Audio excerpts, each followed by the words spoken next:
You got a soda machine on board? No soda. No soda. That's my question. With 14 Is there a ball eating food, pit? there's no ball pits, no soda machines. This is my world, damn it. No.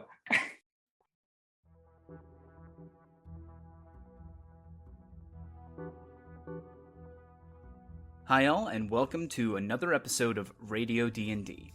We really wanted to find a way to share our current campaign, so thanks for joining us. Before we get started, let's introduce ourselves. I'm your Dungeon Master, James Landoff, joined here by... Hi, I'm Stephanie, and I play Lux. My name is Mike, and I play Marcus. My name is Casey, and I play Beatrice. Hello, my name's Ethan, and I play Zephyr. Now, let's roll that recap.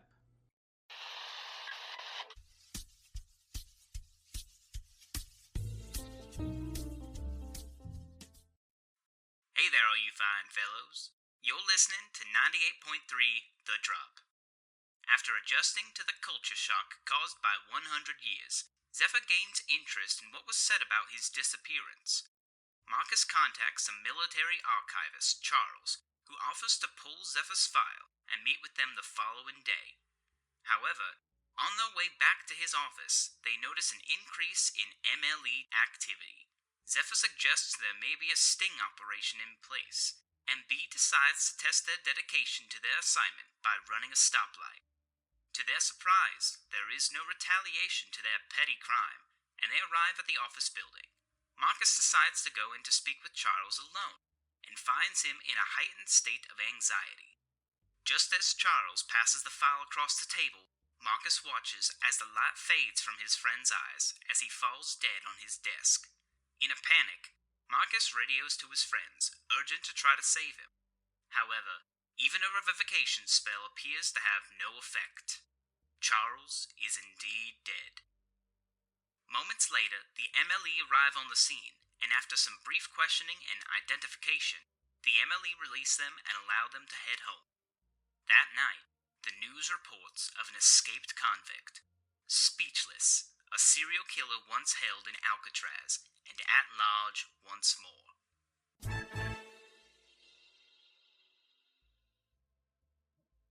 Last time we left off, you guys were staying with Marcus in his getting very cramped apartment. Marcus, at some point in the night, you hear a knock on your door. This is going to go great. She would definitely shuffle towards the front door and open it slowly. Okay. Yeah, you see Klaus standing there, and what's the demeanor of everyone else behind Marcus in the apartment? Klaus from the shooting competition? Is that Klaus? Who's Klaus? No, Klaus is the guy who brought me into a blade. He's the guy I played chess with at Mr. Green's. Oh, I don't think any of us have met Klaus. I think you're right. Yeah, so what is everyone doing when Marcus opens the door? How late is it? Yeah, what time of day is it?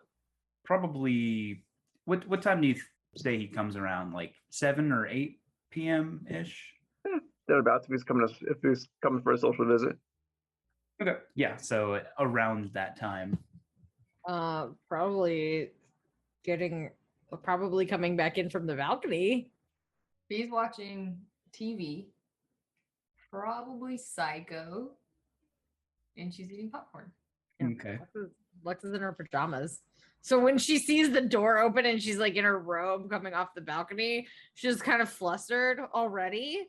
And she's just like, I'm okay. She just kind of like walks to the couch with B. Yeah, so Klaus looks past you, Marcus, and then makes eye contact with you and is like, "Is it a bad time, Marcus? I didn't know you'd have company." Oh, I can't think of a better time, so no, this will be all right. Come on in. Right. And he kind of awkwardly moves past you, goes to the usual table where you guys have a chessboard set up. And yeah, he's kind of just like looking at everyone and then looking at you, Marcus, like, is this you just on this good terms with your blade companions, I guess? Is he saying this, or is he just like No, he's just body giving language you a look. implying it? Yeah, he's Okay. just giving you that look, like this is a lot. Yeah. Marcus would kind of settle heavily into the chair opposite Klaus and kind of give the impression it's been a long 24 hours. And just he would gesture to Klaus to make the first move. Okay. Yeah, so you begin playing chess. Let's just go ahead and roll to see who gets the upper hand this time. Okay. So just make an intelligence check. Okay. You get an 8. But he does even worse with a 7. That's impressive. Okay. So yeah, he's looking over his shoulder and you could see that he's very, very distracted. He's moving pieces without like thinking. And before he knows it, you've taken the game from him. All right. So after that first game, I would say, I'm sorry, Klaus. I should probably introduce you. And Marcus would go around the room. He'd probably first introduce Lux, then Halo, then Zephyr, and then B. Howdy. And he would try to explain that B was Have an adolescent gnome on your couch. Watching Psycho. a Not recent weird. addition. Yeah, he looks at you all and nods, holds up his drink. Pleasure to meet you all. Likewise. My name is Klaus. Hi. Hello. Do you want some snacks? The drink is fine. This is all I need. You don't have an empty stomach. We were gonna order some takeout. Hmm? Yeah, I thought we were gonna get some like takeout or something, right? Because it's like Yeah. dinner time. Lex is just kind of looking. She looks at her wrist like she has a watch. She does not. Can we get Chinese? Yeah, What are you asking? What's China? There's no China in this world. There's no What do you takeout. call Oh it? my What do you God. call it? I mean What would the cuisine I- be? Can I have some noodles? so the Dragonborn Empire is very reminiscent of like Chinese and Japanese culture. Just call it draconic, I guess. I hate that. They're wontons? Sure. We Fine. there's a we could just say that I Just okay. say the noodle bar. The noodle say bar. you want sesame chicken and some, lo mein. There you go. Yeah, can we just order some stuff from the noodle bar? That sounds like a good idea. You have one down the street, right? Yeah. Okay. Oh, I can go get it. You will like shuffle. I should go. don't think- Yeah. Probably shouldn't Go. split up yet. Marcus turns to Klaus. Can I get you anything? I actually can't stay very long, Marcus. I just wanted to talk to you briefly Oh, sure. regarding have you been able to follow up at all with the Charlestons? Not recently, no. Yeah, and he nods. He says, well, I trust you've been busy, but might not be a bad idea to keep a closer eye on them. Yes? Yes. Well, thank you for the game. And then he starts heading towards the door. Have a good night, Klaus. Always a pleasure. And yeah, he like awkwardly bids you goodnight and leaves. Oh my god. Have I ever seen him that caught off guard? No, not never. He's usually very well composed. Congratulations, guys. You broke him.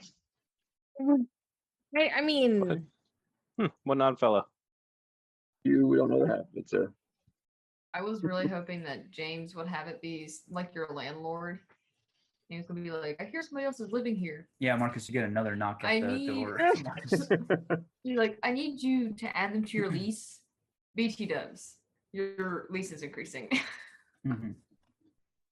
Well, guys, I think I know what's gonna happen next. So who was that exactly? He's an old Mhm. friend of mine. Kind of got me into being a blade early on, so it's a real good Oh. friend, very dear friend. Oh, Hmm. oh. He seems cool. He is a very smart man, and he apparently gets flustered amongst people he does not know. So He Really? is so cool. yeah, That's what it is. I mean, Was he a blade previously? still is, I believe. How old was he again? Probably around middle aged, probably like either early 50s or late 40s. Does that sound about right, Marcus? Yeah, that feels right. Are you like having the food delivered? oh, well, I mean, I know that we probably shouldn't split up, but I mean, B and I could probably go get it. I want to stop by a store and get one of these magazines. Yeah, but I think that'll be fine. We can go just write down your order and we can go pick it up. It'll be you three will be okay on your own, right? I think so. Hopefully. All right, good. She'll like hand out a pad to them so they can all write down their order. She'll change out of, well, I mean, she's got the cloak, so she'll just use that to not be in her robe and nightgown and go get Chinese food. Draconic food. That's right, draconic food. So I imagine like Lux is consistently looking over her shoulder at the people behind her in line. She's eyeing the cashier as they're taking your or filling out your order. Yeah, she's nervous for a variety of reasons, but yeah, she thinks that they're being followed, obviously, for maybe no reason. He's just reading her magazine. Yeah, there's like a TV in the restaurant as you're picking up your order that's going over like the recent developments with who they think or where they think the whereabouts of Speechless might be. And yeah, there's various MLE officers, giving announcements and telling everyone to be careful and stay in groups, that sort of thing. Are there any MLE officers in this noodle bar? No. At least that I Um, don't. That are. I think Marcus lives. What part of town would Marcus live in? Lower to mid district? Yeah, it'd be lower to or- mid. It'd be the Yeah, lower to mid so district. police enforcement as it gets to the outer districts becomes less involved. How much is this order going to be? Okay. It's included in your price of living. Do we have to tip? Are there tips in this world? Do they make a good living wage? Probably. Okay. Yeah. So I'll be watching the news, and I'll look at B and I'll like look at anyone that's in the restaurant and just be like, oh, that's this whole speechless stuff is kind of crazy, isn't it? She's gonna have her face still shoved in the magazine. And be like, yeah, it is kind of weird. I don't know. I try not to think about it. I get really scared. She's gonna like flip the page in her magazine. Yeah, You she's you turn to look at someone like suspiciously and they just like make eye contact with you as they slurp a big mouthful of noodles up. I pull the magazine up higher in front of my face. oh man. Nobody's really feeling like talking today. Lux is paranoid. She's looking at B and she's like, look, this isn't we shouldn't have come. You know what? I hate to say it, but Zephyr was probably right. We probably shouldn't have split up so quickly. Yeah, I guess we should be more careful. I guess let's just get our food and hurry back. Yeah. Right? Yeah, I guess so. It's just gosh, this is all so I don't even know what to do about all of this. And those MLE officers, they were so aggressive, maybe? I don't know. Did you feel like, were you going to run If Zephyr hadn't stopped us. Oh, I was gonna run. Oh, Like, no thinking. I was going to run. I mean, I guess drive. But then he like was, I guess, being a good civilian, being a good person. Maybe I don't understand that. But I was gonna run away. I yeah. don't want to be involved. I'm a minor. What happens to me? I know. I get arrested? I was just Lux is like she's like looking over her shoulder like a lot. She's just like I just bending down to speak to B, unless she has her on her shoulders. Oh my god, you could be on my shoulders reading a magazine. That's it. That's what I'm doing. Yes. Keep looking up here. So she- Battlebee looks very depressed. Oh, I didn't bring Battlebee. Oh, well, he's even more depressed. She's even more depressed now. Oh no. Bad Battlebee Like, noises. Looking at you from outside the window in the pouring my rain. God. Oh my god. Oh my- Yeah, so Lux is just like looking up and saying all of this, and she's just like, I still think we should have ran. I don't think that they would have found us, you know? I mean, we have a pretty inconspicuous car. Yeah. My car's pretty cool. I don't think anybody would really think much of it. It's a junker. We could have ditched it. Wait, what? Well, I mean, you know, like we could have like on TV and stuff when they're running from the cops and then why are we talking about this in the Guy continues to slurp his noodles. Ooh. You know, they're How running far- from the yeah, how far away is he from us? Can he hear us? Do we Yeah, think he can totally hear you. He's just Oh my God. looking at you while he's eating his dinner. Can we make a check to make sure she knows? Make an insight roll. Oh my god. A 22. I got a 6. B, this guy seems incredibly suspicious. T, you guys seem incredibly suspicious.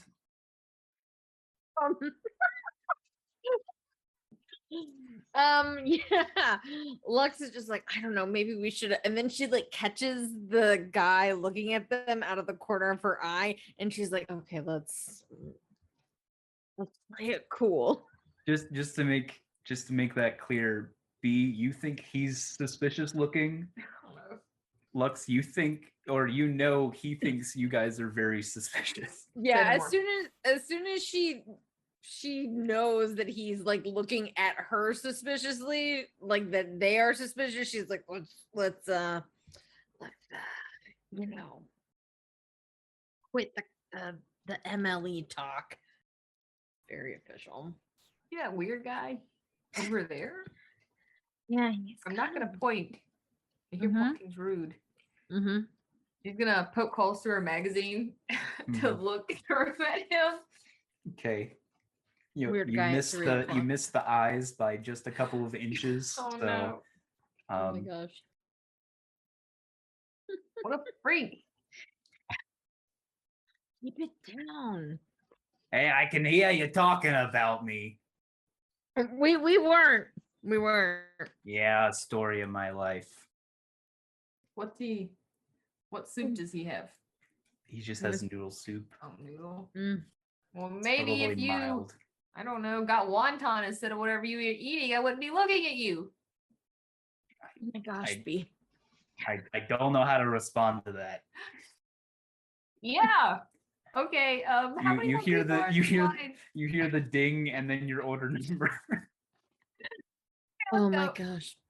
Oh yeah, you know what? I don't think that we should be I don't think that we should be allowed to do this again. Lux just grabs the order and pays for it and is just like, I think he was checking you out. He kept staring, freak.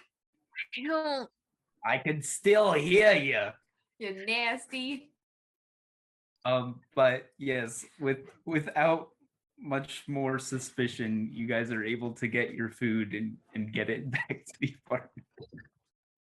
Not long after Lux and B leave, Marcus just kind of holds his head, says, "Did we really just let the least inconspicuous people go get our dinner?" I'll be fine. How much suspicion could they kick up in, 40 minutes? Halo is nervously holding the radio stone in his hand. Say, Halo, you are a magic user, correct? Yeah.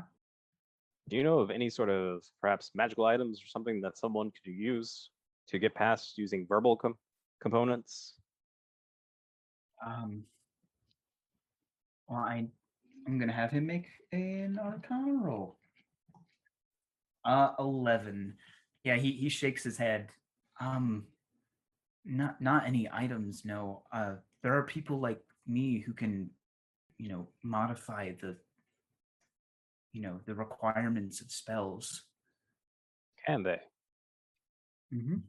I guess maybe doing a subtle spell wouldn't be out of the realm of possibility. That's interesting. This case keeps getting deeper and deeper. They have access to a spell like Power Word Kill. They have to be pretty powerful. Indeed. There's power in the name of the spell. Now, how to get past the word part, though? Was that ever... If I looked into Speechless, would I figure... Like, would it ever be said how she's able to be speechless? That's... So you would definitely need to do research on that, whether going to a library, looking at their public newspapers or any books that have been written about Speechless. All right. But that is definitely something you can research. Did you guys have anything else to talk to while B and Lux are out? Marcus. Yeah. Do you have any idea why Speechless would target what was his name, Charles? I don't know why. I don't know why she would target him. He was a bureaucrat. I mean, there was no.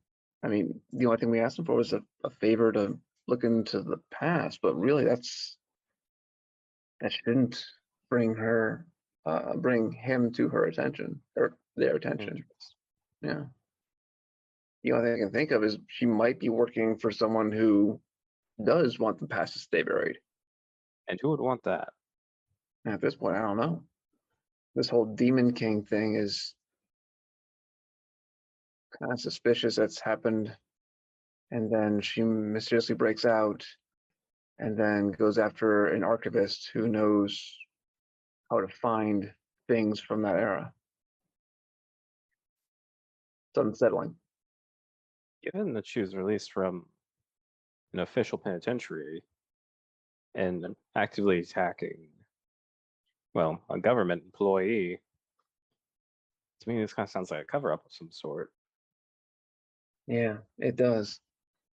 Let's see if I can come up with a motive better. Mr. Mayor, would what kind of check would, or rather, where would Marcus start to look into the history of Speechless? Like, known associates, particular people who she might owe favors to. That would be like the public records. They most definitely keep, old newspapers are archived. You can basically just go anywhere that has like these records and look them up. These are definitely not like declassified things you'd find in the newspapers, but if the government did have any information on Speechless, it is more than likely still classified, since it's been recent that Speechless was incarcerated. Yeah. I think Zephyr and Marcus should try and make a point to go to the public library. Sounds good. Though I guess at this point, after you guys have been chattling idly, B and Lux return with your food. We did it. Didn't stir the pot at all. Perfect. So proud of you. Yep. I did so well. I have to call my dad. Forgot to tell him I was here. Oh my god, you didn't tell your dad that you were I here. forgot. It's been Yeah, crazy, like recently. We did a great job. We definitely everything There was a fine. freak staring at Lux. Oh, you calling a Insight freak? check. I live right next door to you. What are you talking? No, just kidding. Oh my god. He's the landlord. Oh dear. You're just No. some freak. Oh no. What'd you guys do? We didn't do we didn't do anything. We were just having a conversation and somebody was intrusive. You're just staring at us. Little creep. How so? You're just looking at us weird. Well, he was like eating his Hmm. noodles and he kept like staring. What a I think he was freak, mad that he indeed. didn't get wonton soup. Yeah. He looked like he had the intent to kill. I know. I think he thought we were suspicious. He had the intent to kill those noodles. Well, that's suspicious. Hmm. Why should you look around for suspicious folks? So much I mean- suspicion. I'm suspicious now. I mean, we were just talking about some stuff. Just talking about like do her face looks like she knows she shouldn't have been talking about this in public, and now she's mad that she got caught. And Okay, so we were talking about things we shouldn't have been talking about in public, but since like I'm a child and I'm still learning, it's okay. right, and I'm Lux. Why would you do that? Well, I have a lot on my mind.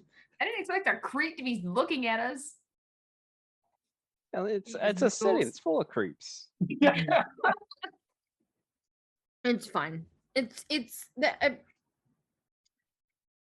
and there's a lot going on. Okay, I think we're all really stressed out. I'm just gonna eat my wonton soup and my lo mein and my sesame chicken. I got sesame chicken. All right. Alright. All right. Look, I just asked B whether or not she was planning to at that moment run the cops. And I just told her that I totally would have left.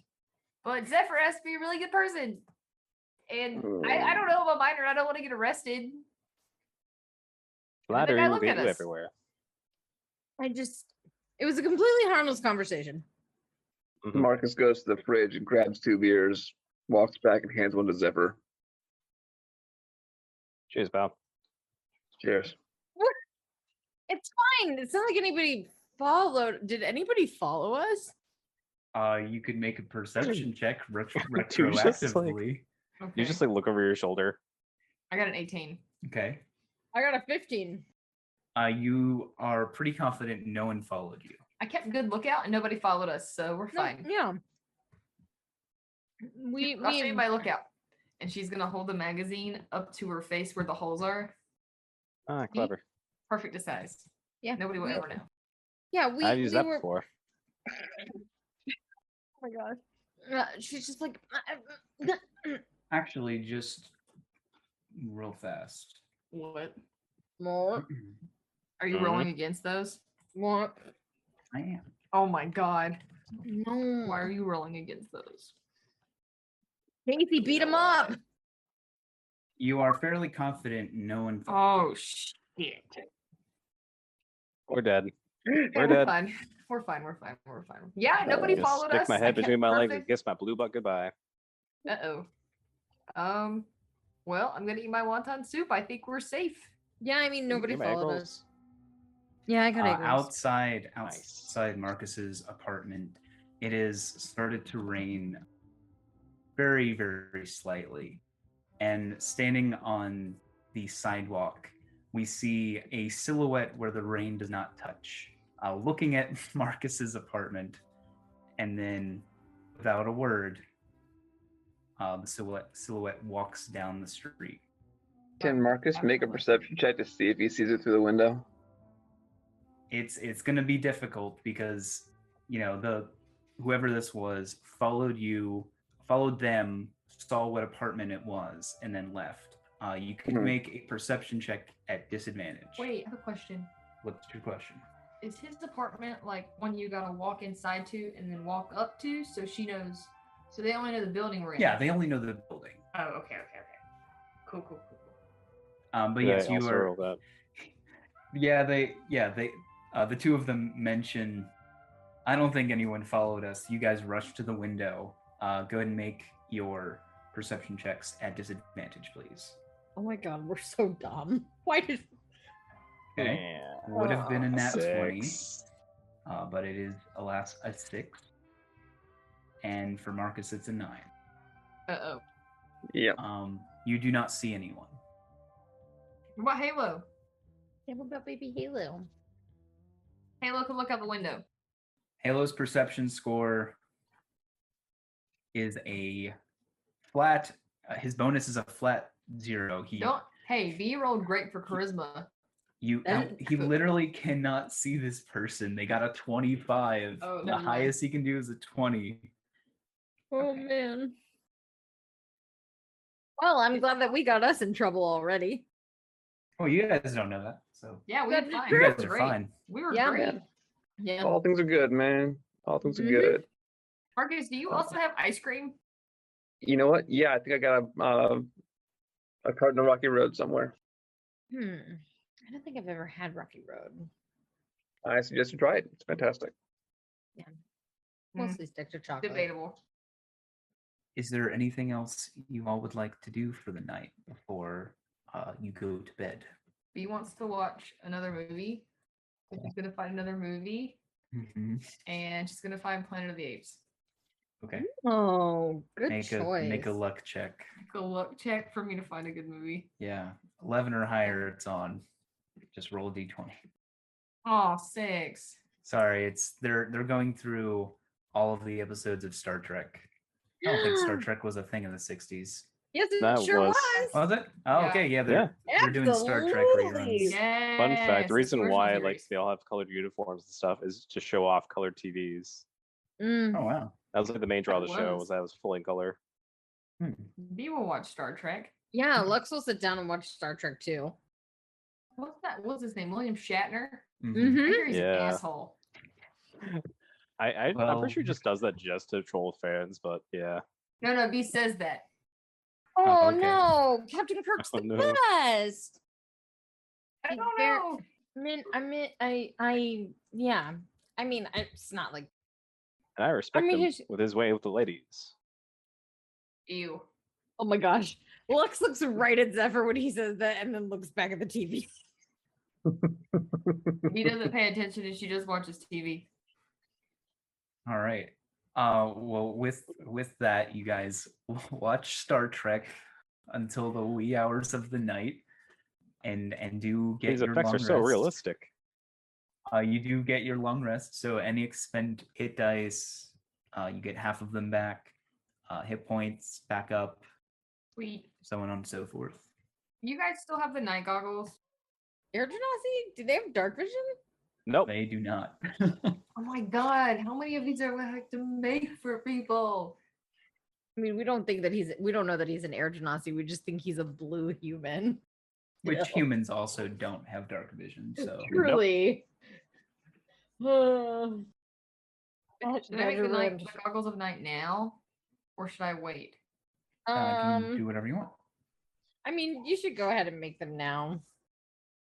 I guess we probably would have asked Zephyr if he can see in the dark. Okay. We So, probably heard Zephyr just run into something in the middle of the night, and we're like, he doesn't have dark vision. what a loser. Okay. I do the old man thing where I just like say several curses under my breath too, all in quick succession. He's gonna be sleeping in the hammock like, oh, I'm not supposed to hear those words. Well, Um, wakes up in the middle of the night when she hears him running into stuff, and is like, "Are you okay?" Peeking her head out of the room. Yeah. Yeah. That was my toe. You can't. Okay. You should get Beta. You should get Beta to fix some. She can help you. That. You're just not used to it because you're used to sleeping in here. Okay. Good night. Good Okay. night. So hold on. Nonsense. So I can make 3 items. So I guess that's all of my items. Everybody has goggles and I. Okay. Okay. Okay. All right. So what is everyone's plans for today? Oh, I forgot to call my dad. Okay. I assume that's what you went to run off to do No. after. I was like, I need to call my dad, and then like she ate and then watched a movie. And Oh, went to bed. Gotcha. Yeah. Marcus, can I use your phone? Yes, it's over there. Question. Mm-hmm. Is it on the wall or is it on the table? It's on the table. Climb up onto a chair. Yep. Yep. Yep. You dial. How early did you guys get up? 6 o'clock Lux, sharp. Lux is still asleep. 9. Okay. Yeah, I feel like 9 o'clock. Okay. Your dad was probably up late doing some like exhibition like robot fights. So it rings for a little bit and then you hear like a very sleepy your dad on the phone. We're here. Hi, Dad. Oh, hi B. Where are you? I decided to stay at a friend's house and I forgot to call. I'm really sorry. That's okay. I'm just glad you're safe. Okay, well, Just don't forget to call me next time. okay, I might stay here again. If that's okay. Yeah, thank you for letting me know.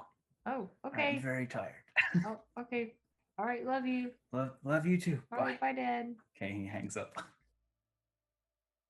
Okay. Yeah, he doesn't care. Your dad's very cool.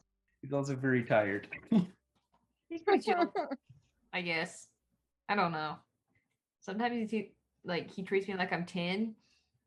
And then other times he like lets me drive cars without permits. I don't know. You could Parenting is hard. That is the end of that sentence. cereal. Marcus, do you have cereal? Yes, it's in the cupboard on your right-hand side, bottom shelf. Okay. Oh, Raisin Bran? No.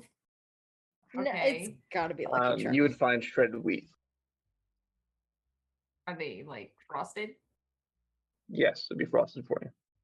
Wait, are they actually? Is that a thing? Hold on. Yeah, shredded wheat's Frosted Wheaties. Yeah, But is it a thing in the 60s? probably. Could have been. We don't. You're not our continuity manager. Get out of here. Yes, I'm she not is. Sure. I am. Oh, You know, I don't see it, but it's gonna be a thing. okay. Oh, frosted Wheaties. Lux doesn't wake up until the sun starts peeking in through the window, like at like 10 or something. Can I have coffee? There's a coffee pot next to the stove. Sweet. One of Makes those Irish old coffee. percolators so that you have to put on the stove to make it go. Okay. Of course. Your house isn't outfitted for gnomes, is it? No, it is not. Oh no. Oh no. Okay, so I can do it. Boo. I'm just gonna have to climb up. I don't know if you want my feet on your counters. What do you need? I just need you to make me coffee because I can't reach. Not a problem. Marcus Thanks. is currently in the process of making coffee. Sweet. My dad doesn't allow me to have it. He puts a little bit more coffee grounds into the pot to make it more like jet fuel. Yes. I'm kind of Irish rebellious. person whiskey and just coffee. Yeah, that's probably like right about the time that like Lux shuffles out of the room. What are everyone's plans for today? I want to go to the library and look up stuff on Speechless. Okay. Marcus would start the day in the library, but probably around 1:30, 2 o'clock, he would head out towards the upper district to catch up with the Charlestons. Okay. So since you guys are researching Speechless, go ahead and one of you can make an investigation or history roll with advantage since, you know, there's two of you there. Mm-hmm. I got a plus So- 7. What do you got? I have 5 investigation, 5 history, so I've got 7 investigation and 4 history. Right ahead. Investigation. Oh, that Wow, was the objective. Ooh. that's incredible.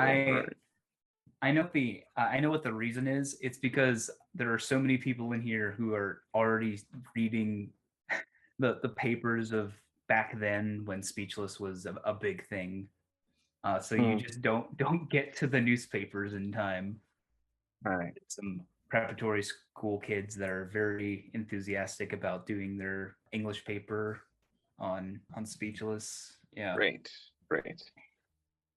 Yeah, I told everyone should Wolf. just come near. When does the library close? Probably 5 p.m. Okay, let's say we come back around 4:45. Take a look around again. Yep. Hopefully they'll be gone by then. Well, Okay. you want to go look at that gun store or something? I can do some more ammo. I actually have to go check in on a friend of mine, but I'm going to head to the gun store. There's a really good one down the block. So yeah, because I think Lex mentioned she also wants to get a pistol or something. Okay. Guns for everyone. Yes. Guns for everyone. You get a gun. You get a gun. This would be kind of interesting, actually. Marcus would ask Zephyr if you would like to join him in the Upper District to meet the Charlestons. Meet who?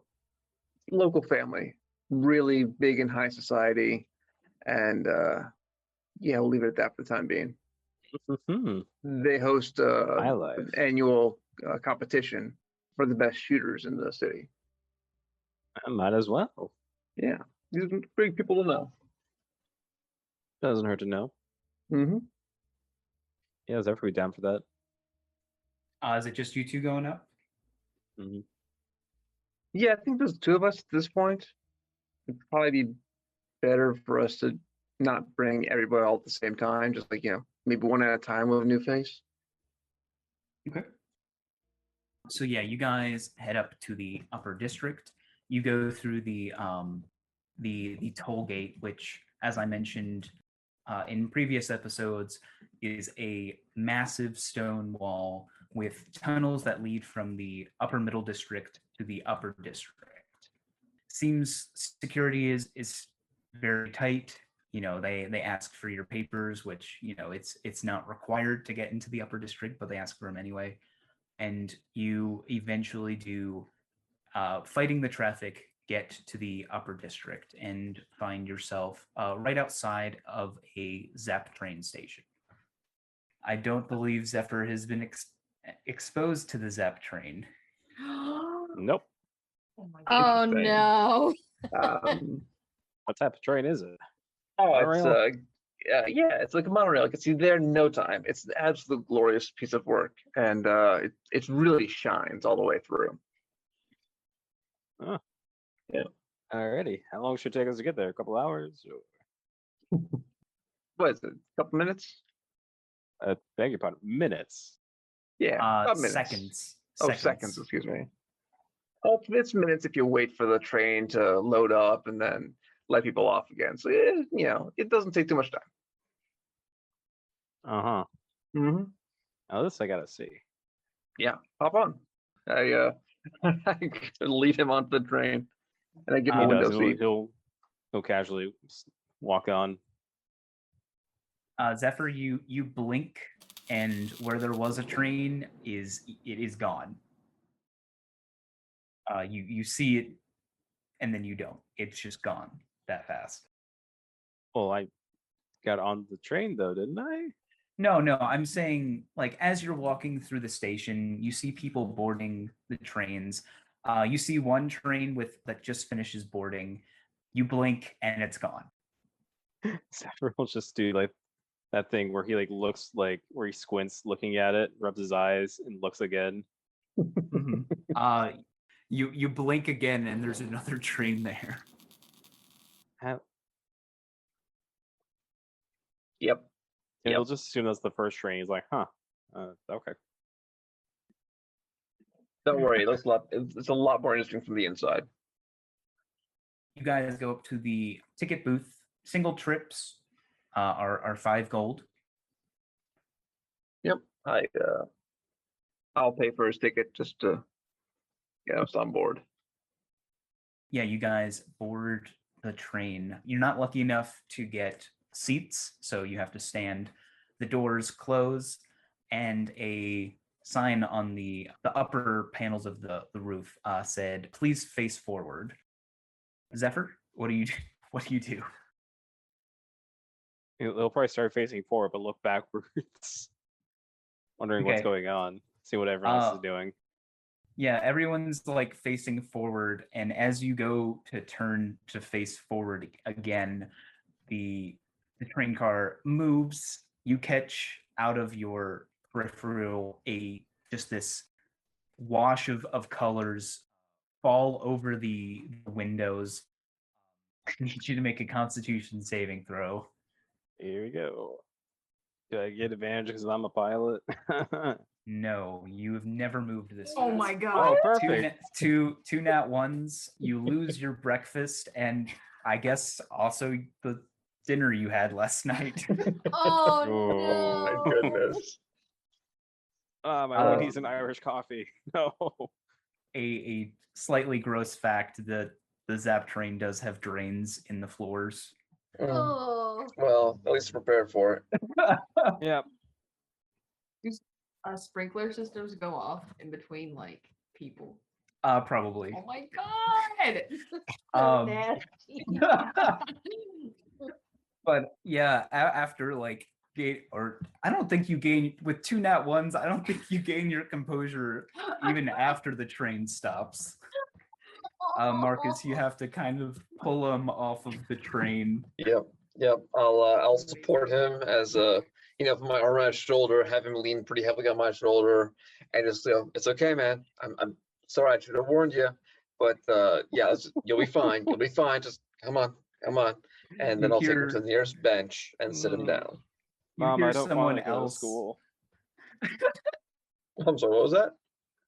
I don't want to go to school. You don't have to. It's okay. Just hang on right here. I'll look around for like a stand of some kind that might have a Danish or just something that could settle his stomach. Oh yeah, there's definitely like food vendors at each station. Right. But you guys do hear someone get off behind you equally like sick. Oh, why do they even put windows on that thing if you're not supposed to look out? Oh God. Oh. Doesn't make sense. The G-force, that What's should have his face? snapped me in I half. lost all my noodles from last night. God. Oh. I find the plainest roll of bread I can find, and then get some water and take it back over to him. Right. Nice.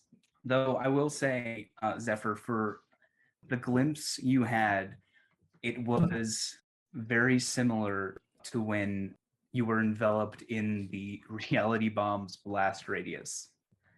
Oh, fun. That's probably bring back some good memories. I checked my skin. Am I still blue? Yep, you're still blue. Still the healthy blue. Yeah. Yeah, I'm related to Marcus. Looks like I was back in the R-bomb. What? That's what the R-bomb looked like when it blew. Really? Really. You can trust me. I was there, Sonny.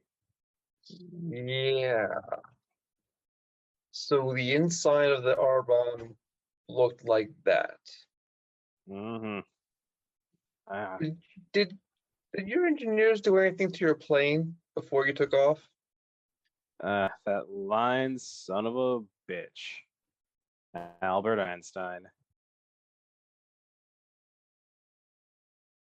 I don't know what that means. I'll get him one of these days. Bring him down. Just his war ramblings right now as he stuffs a Danish in his mouth. Just Yeah, he's not all there right now. Marcus would just kind of settle this as delirium and just let him settle himself for a little bit longer. Yeah, so you guys were taken to the residential district, and there are trams that run up and down the district. You're easily able to find the Charleston estate, as it is one of the largest estates.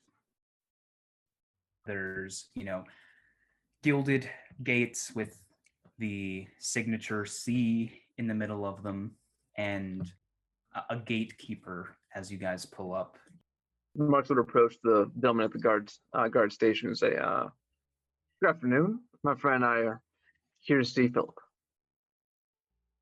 Is he in today?" Yes, do you have an appointment? And what's your name? I don't have an appointment. My name is Marcus. Yeah, he gives you a once over. I'm just going to make a quick check to see if he actually recognizes you from the tournament. Okay. 8. He, spends an awful amount of time on the phone, but eventually he gets the go ahead to open the gates, and you see him look very apologetic as he did not recognize who you were. Yes, Marcus. Please go inside.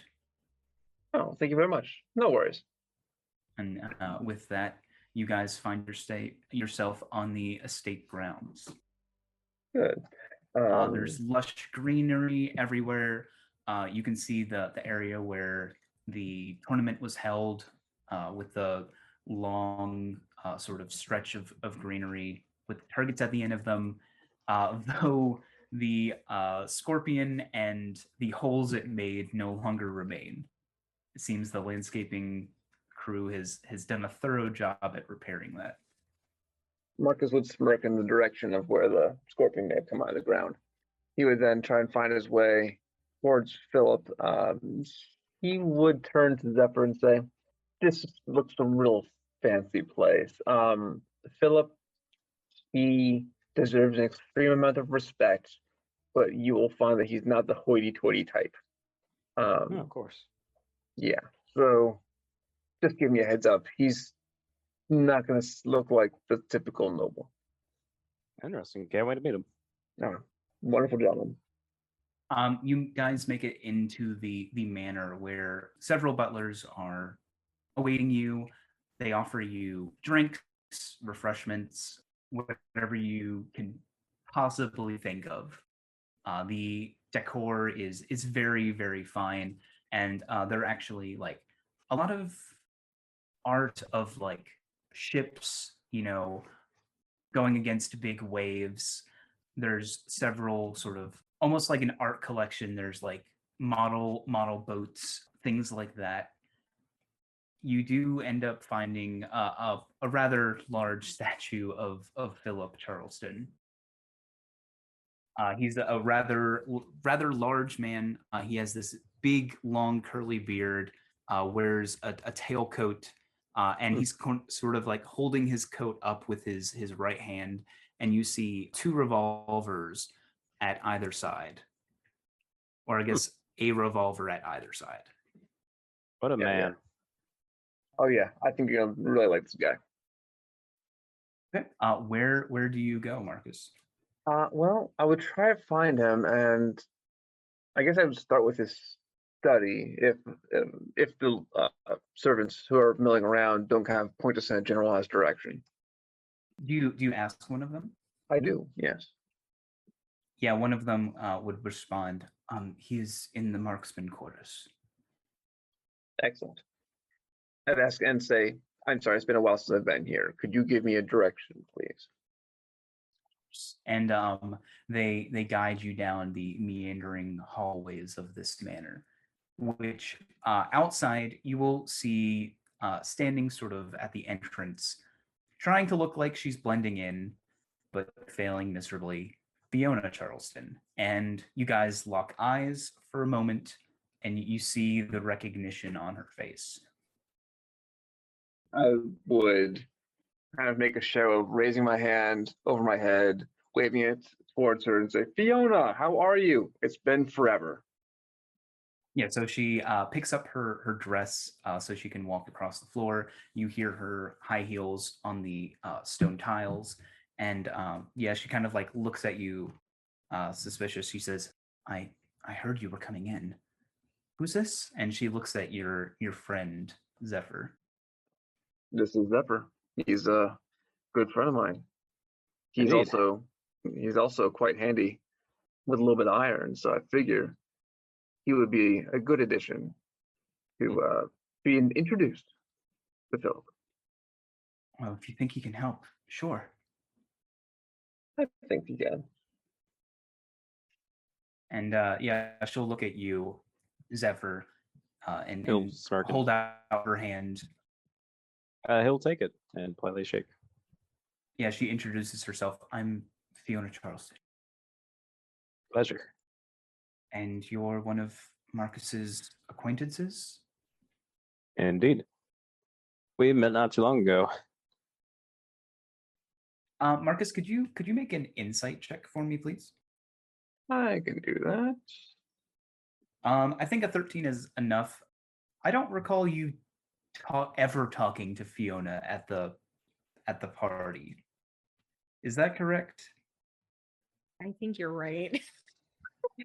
I wasn't at the party, but I thought we met in a hallway where she Hallway. pulled a gun on me. Yeah, that kind of sounds familiar. Now that you say that. I believe it was Lux and everyone else she did that to. Oh, but The Marcus wasn't only there. the only interaction she's had with you was fainting in her father's study upon you showing him the revolver you found in the sewers. Oh. Something about this, the way she's addressing you is very peculiar. And she's giving you a sort of like look, and she says, Philip is going on one of his adventures shortly. Oh, he is. Yes, which is why I'm glad you came so you can help. He is more than likely going to be testing one of his new devices. Well, that sounds exciting. Hey, insight And- checker. Yeah, you can insight check her. 15. What do you want to know aside from what I told Marcus? You said that she was looking at him. Can I read like how, like, with, if I can tell, like, why, like, does she see him as weird, or, you know? So But she's you- not looking at him if he's weird. She's kind of giving him like a conspiratorial look, like, you Mhm. know, this is supposed to be behind closed lips. And see. she says, when he gets it to you, do your best to understand it in the moment, but I also need you to try and convince him to let you keep it. Can you do that? Why are you telling me this? What? And she looks at Zephyr, and then she looks back at you. What do you mean? This I was don't the know what you're arrangement. talking about. What arrangement? If you could see her heart sink into her stomach, you could. You won the competition, Yes.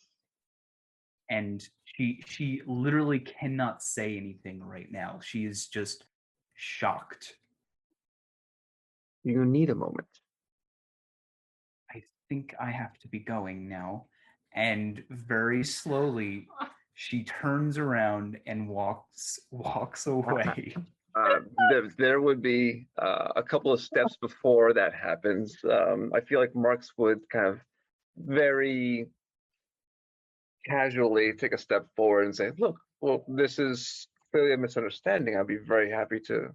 Yes, a big misunderstanding. I have to go. Yes. Nice meeting you, Marcus. And she continues walking down the hall. I think she meant Zephyr, but Okay. she okay? No, she is clearly not. I'm missing something. Something big, apparently. I think I should just follow her for a little bit, see if I can't overhear something. Follow her to see if she's going somewhere in particular. Okay. Yeah, you can follow her. Are you trying to do so subtly? Yes. I want to make sure she doesn't notice me behind her. Yeah, so go ahead and make a stealth check. Zephyr, if you are going with Marcus, I will also need a stealth check from you. Yeah, he is going to be coming with me. All right. No options. Oh. Voluntold. Well, you I got an Understood. 11. I You got an 11. 11 with a plus 13. 9. I did. How I did. dare you? I got a 13 with a plus 7. Was not by choice. Was not by choice. How dare you? There's a chance her passive perception is 14. So she notices you following her down the hallway, and you notice her like footfalls increase in speed. You Yeah, my know dear, she come back. knows. Wait, do you say that out loud? Yes. Yes, I do. She's like, I have to be going. Goodbye. And she continues basically running in high heels away from you. Oh dear. Well, this is not going to end well. Let's go back and talk to Philip. Hopefully, he can give us some insight of what just happened. Is there something between you two? Not yet. Likely not ever, but she's very confusing. With a 15 on that insight, Badger, she was definitely expecting him to be someone else. She also said the last thing she said in that conversation was, "You won the tournament." Wait, Marcus did win, didn't he? No, He did. wait, he did? He did. Yeah. Who was she Ooh. expecting him to be then? So, Maybe you didn't win. who would be behind? The only other person who was even close in that competition was Crow. Formerly known as Slade. I was trying to keep it to Crow, but yes. You're And he's always right. been masked. He's always been Who's masked. Crow? He's a really sharp shooter. I never actually saw his face, so I don't even know it's a he. But incredible shot. Yeah, we should definitely check in with Phil. I go back to the marksman's room. Not the little marksman's room. That's the bathroom. No, yes, Oh, not the no. little more in this room. Yes, so you find your way back to the room. You see the crosshairs in the circle symbol above the door, denoting the symbol of the marksman. And yeah, you make your way down, and you see the automaton guarding the door, though it is in a inert state. I'd say draw your pistol to Zephyr. Inside seems kind of rude. No, I hope I can draw his put it iron. in your hand. Just put it in your hand. As he says this, the sentry begins to stir. Zephyr, you see on the center of its chest the symbol of the marksman, but with a very small hole in the very center. I point to that central marksmanship symbol and the hole in the middle of it and said, "Can you just put a bullet in there for me?" You have one round of attacks before initiative starts if you don't get it. All right. Zephyr will take aim, assume proposition, stick his left hand all the way out. A 23. 23 hits it. Your bullet pings into the sentry. You see it take a less hostile stance and shimmies up against the wall out of the way of the door. Thank you very much. And would walk past the sentry. Can I roll like a I don't know, like a dex check, see if I can flourish it back into my holster or something? It could be sleight of hand or performance, whichever you want. Make sleight of hand. I have 2 more than that. Yeah, 17. you do a cool little gun twirl and holster it. Yeah. Nice. Very flashy. Glamour. Nicely done. Flourish, that's what it was. What was that from? WandaVision. Okay. But yeah, inside you find the chamber of the marksman. You begin to hear a conversation.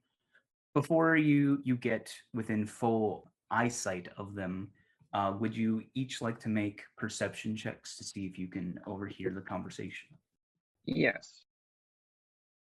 Show would. Marcus, definitely, and you too, Badger. So inside, you hear a rather quiet and cold sounding voice. It appears to be a male speaking. Yeah, you hear the conversation begin. These components are rather expensive. If at all possible, I would like you to avoid unnecessary use of. And that's when you hear the boisterous voice of Philip.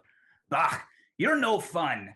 Tell you what, you keep up the supply. I'll worry about the testing bit. We have a deal. And that's when you guys round the corner to see Philip speaking with a very finely dressed individual. He has these sort of gray eyes, this sort of like darker skin, and pointed ears that you recognize to be a high elf. And he wears these sort of long deep blue robes with silver finery, gilding it. He looks at you as you come in. You see him expressionless, look back at Philip. Please let us know the results of the testing. And with that, the individual disappears into a cloud of blue vapor. Oh. Sorry, Philip. I hope it wasn't interrupting anything. Nah, you're fine. Who's this you brought into me chambers? This is Zephyr. Yeah, fell from the sky, so to speak. And he's quite talented. And I thought he might make a good addition to the crew. Yes, so he outstretches a rather large, meaty hand to you, grabs yours, before you can get it all the way up. And he says, Zephyr, pleasure to meet you. Name's Philip Charleston. How do you do? I'm doing great. I hope you are. And if Marcus brought you here, then it seems you can be of use to me. Is that correct? Yes, I think he can. Brilliant. I actually had a bit of a adventure planned for tonight's evening, if you're interested, Marcus. Oh, of course I'd be interested. How much help do you need? All the help you can muster. I got a couple of other friends who might be willing to come along with us. Jolly good. All right. What's the adventure? Well, I got a bit of a tip that there is a shipment coming over from the west. Oh, that sounds exciting. What's Indeed. the cargo? They appear to be ancient artifacts. Should fetch a pretty penny on the market. Ooh, how ancient are we talking? We're about to find out, aren't we? Fair enough. Should I go back and have us come back and meet you here? Do you want to pick us up somewhere more discreet? Here would be fine. Bring your friends here. I'll meet them, and we'll disembark on our journey. Sounds good. When do you want to leave? The shipment is said to be in the area around 3 a.m. Okay. We set out at midnight. That sounds good then. I will make sure we're here before then. And with that, he nods to you. And he gives one last look at you, Zephyr, looks at your holstered gun, smells the bit of gunpowder or, smoke wafting off of it, gives you a smile, tips his large hat and walks away. I'll give like a cool two-finger salute back at him. Good. He smelled my gun. Yes, he did. That's weird. Mm-hmm. Well, he's a bit of an odd dude. You'll get used to it. Yeah, welcome to the club. Let's go get everybody else. This is gonna be fun. I would radio back to Lux B and Halo and say, hey guys, what you guys got planned for tonight? Because whatever you have, we should probably drop it. We got an adventure tonight with Philip Charleston. I don't think we had anything planned for tonight. Lux is laying on the floor of Marcus's apartment, watching B do whatever she's doing. He's doing HIIT workouts. Yeah. Lux Like, I feel so energized. Oh my god, I'm gonna do push-ups, and then I'm gonna do burpees, and then I'm gonna do jumping jacks. Maybe you shouldn't drink so much coffee this early in the day. She's already drank it. It's done. There's nothing we Okay, can do Just now. pacing yourself is a good idea, I think. What is What? Alex just looks at the radio stone and is like, well, what time tonight? Because B is on like a tear. We're thinking like 11:30 at night. We're gonna go up to the upper district and then take off around midnight. Oh my god, I think I need a chaser. I need like some water. Oh my god. Halo's currently holding a glass of water that he's been trying to get you to drink for the past hour.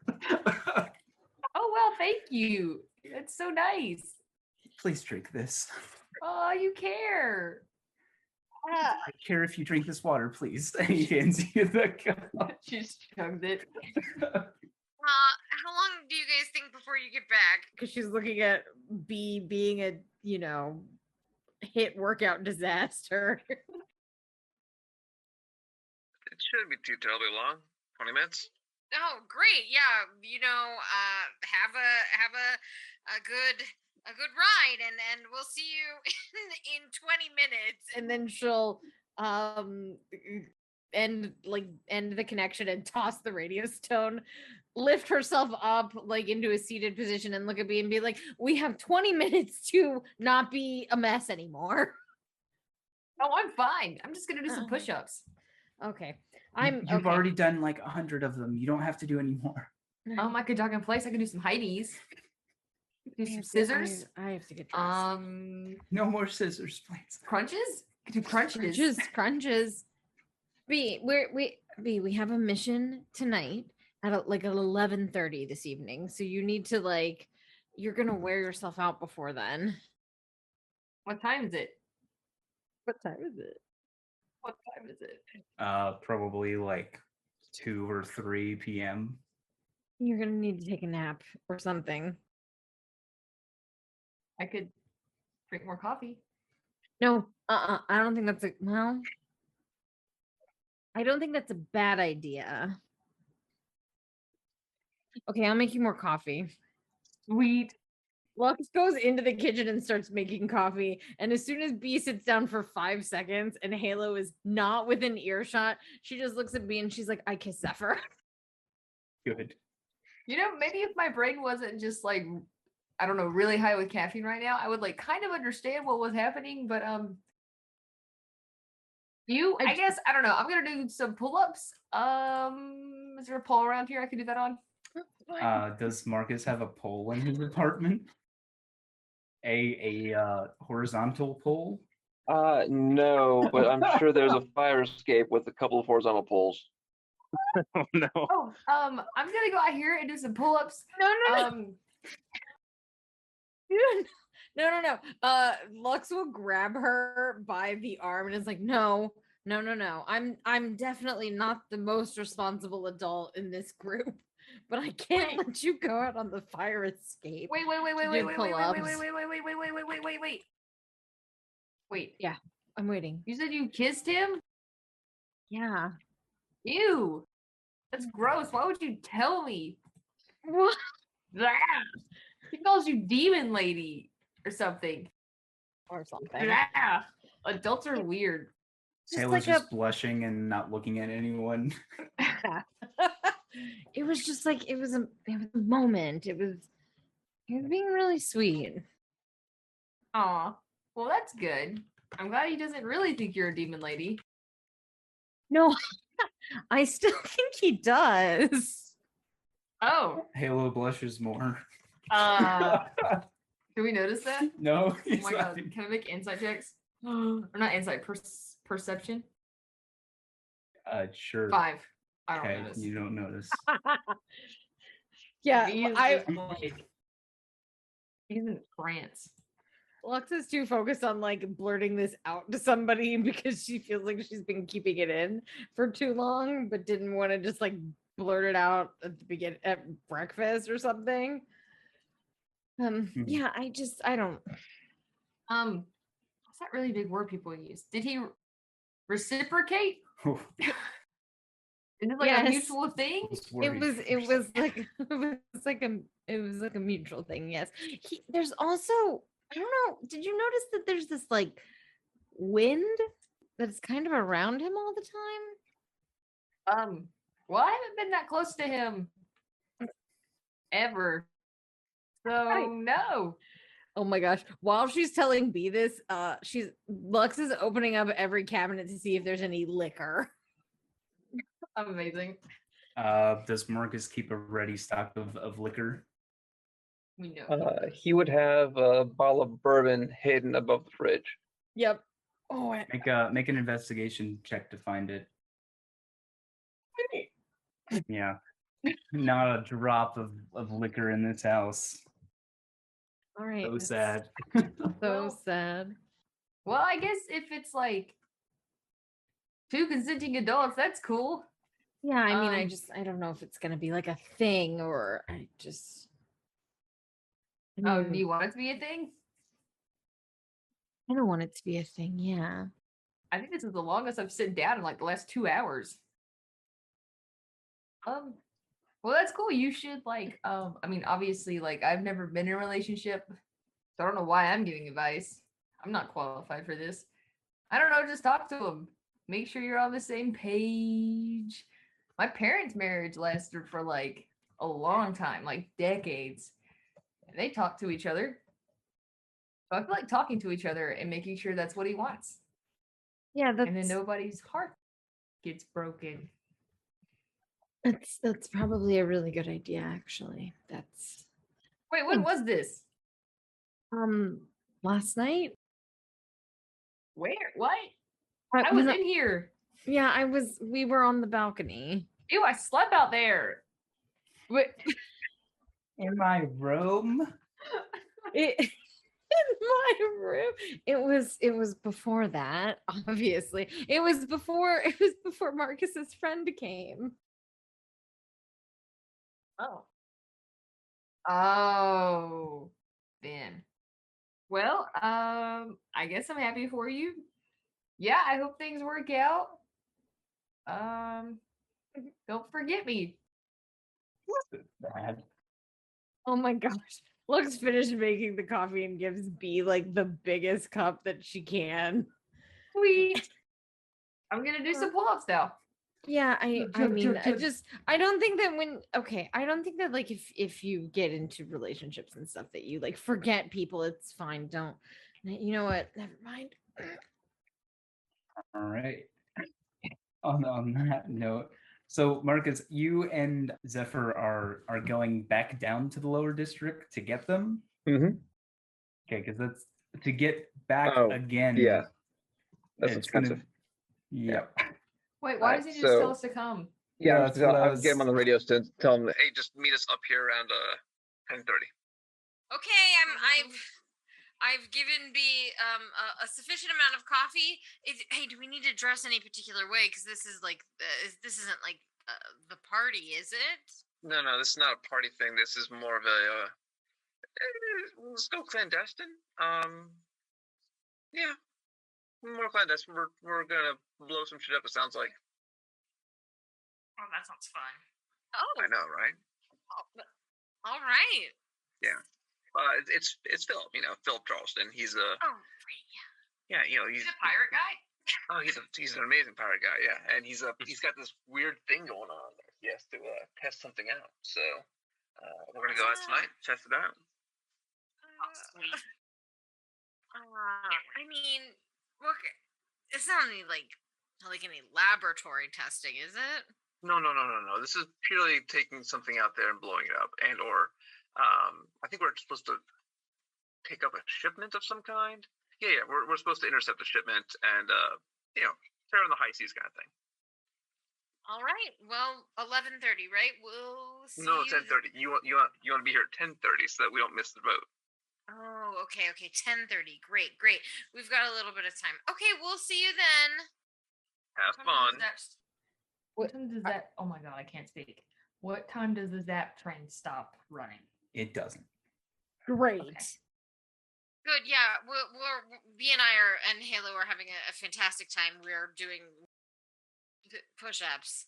I've done 23 pull-ups outside of the fire escape. I'm getting her off the fire escape. Is Richard Simmons involved in this? Oh my god. Is Richard Simmons alive at this time? I mean, I think he was alive, but was he doing I mean, Sweat with the Oldies was what? Mid-70s, 80s? 80s? I feel like. The workout guru. He was born in 60. Well, he was active in 68. He was active in 68? Wow. Yeah. It says years active 68 to 2014. Wow. Yes. Yes. Okay. I want to find him on TV. Okay. He is sweating with the oldies. Without going into too much detail there, yes, you do your exercises with Richard Simmons, but in the meantime, at the estate, Marcus and Zephyr, you guys are brought food to snack on throughout the day, a plethora of appetizers. There's also his parlor room where there's like darts and billiards, whichever way you guys wish to occupy your time, there's something for you to do. And yeah, as you guys are maybe throwing darts, you see Crow, formerly known as Slade, walk by the parlor room. Marks will call out to him. Bro, how you doing, man? He makes like a slight glance at you, but there's no break in his stride at all. Come join us. Come join us. As you call out to him, he continues on his path. He's Yes. a strange one. Yeah. It's a bit rude. Yeah. Pretty normal, though. But Yeah. not a fellow. Very odd fellow. Glad he's here, though. Means something good's going on. So what time do B and Lux and Halo arrive at the estate? He said 10:30. Yeah, 10:30? they said 10:30, so as close to 10:30 as we can get. It's probably we're probably like squeaking in at like 10:32 or something. Where did you guys go for dinner? I know I don't normally ask this question. You bring it up on your own, but Oh, I Aw. think B ate leftovers today. For dinner? No, Alex would have wanted to go somewhere. I mean, like if we get, well, I guess we probably couldn't go somewhere in the upper district. Probably like all reservations and stuff. definitely yes. Yeah. Well, not a Waffle House. I don't know. Maybe we go to Theo's or like one of Theo's restaurants because he's like a restaurateur. So probably somewhere near the upper middle district. KFC? Oh yeah, that's fine too. I like their potato wedges.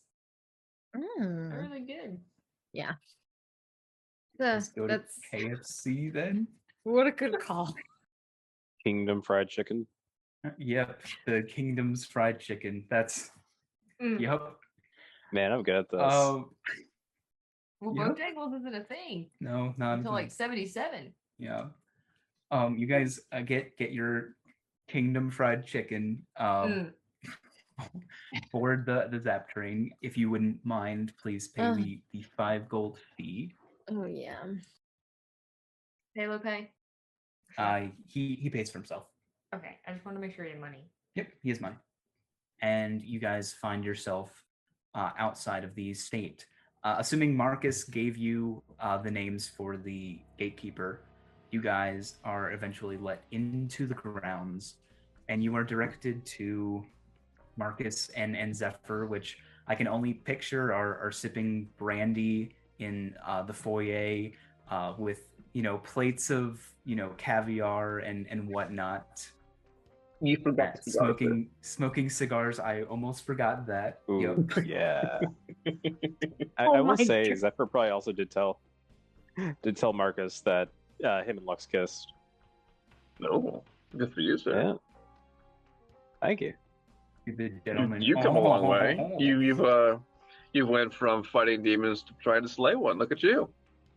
Well, what can I say? I think Shatner learned something from me. in fact. Who? The space Marcus captain. doesn't watch Star. The Marcus show doesn't we watch were Star watching Trek. last night. Oh, the show with the aliens. That's Yeah, clever. because he. Never mind. It's at this point that B and Lux Ain't that and hooch. Halo, B, Lux, and Halo all walk in. I imagine B is still munching on some to-go KFC. Oh yes, you got chicken leg. She also Yeah. has the like the circle bucket. Uh-huh. We got like the family meal. I didn't know if you guys It's ate. probably You the guys size want of her some? torso. Wearing it as a shirt.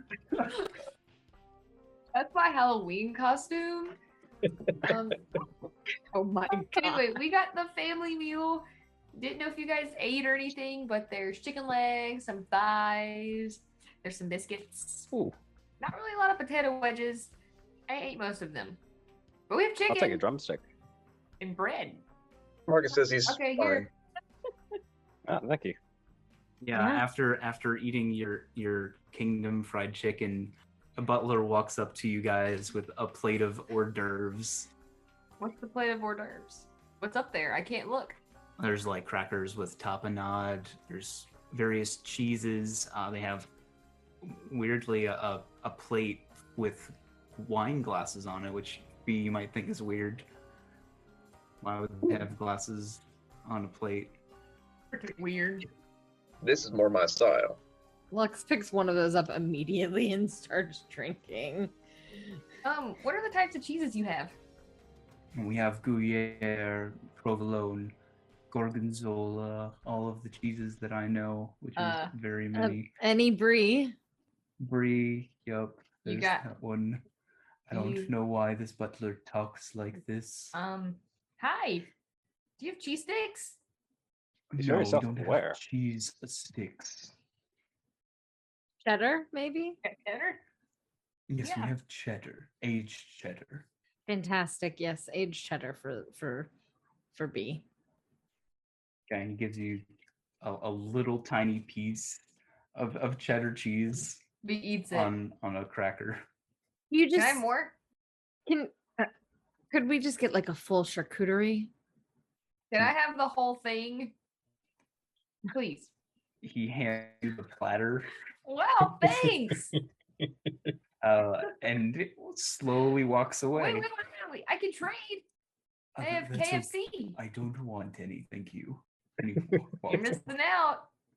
You just like harassing my NPCs. That's all you like to do.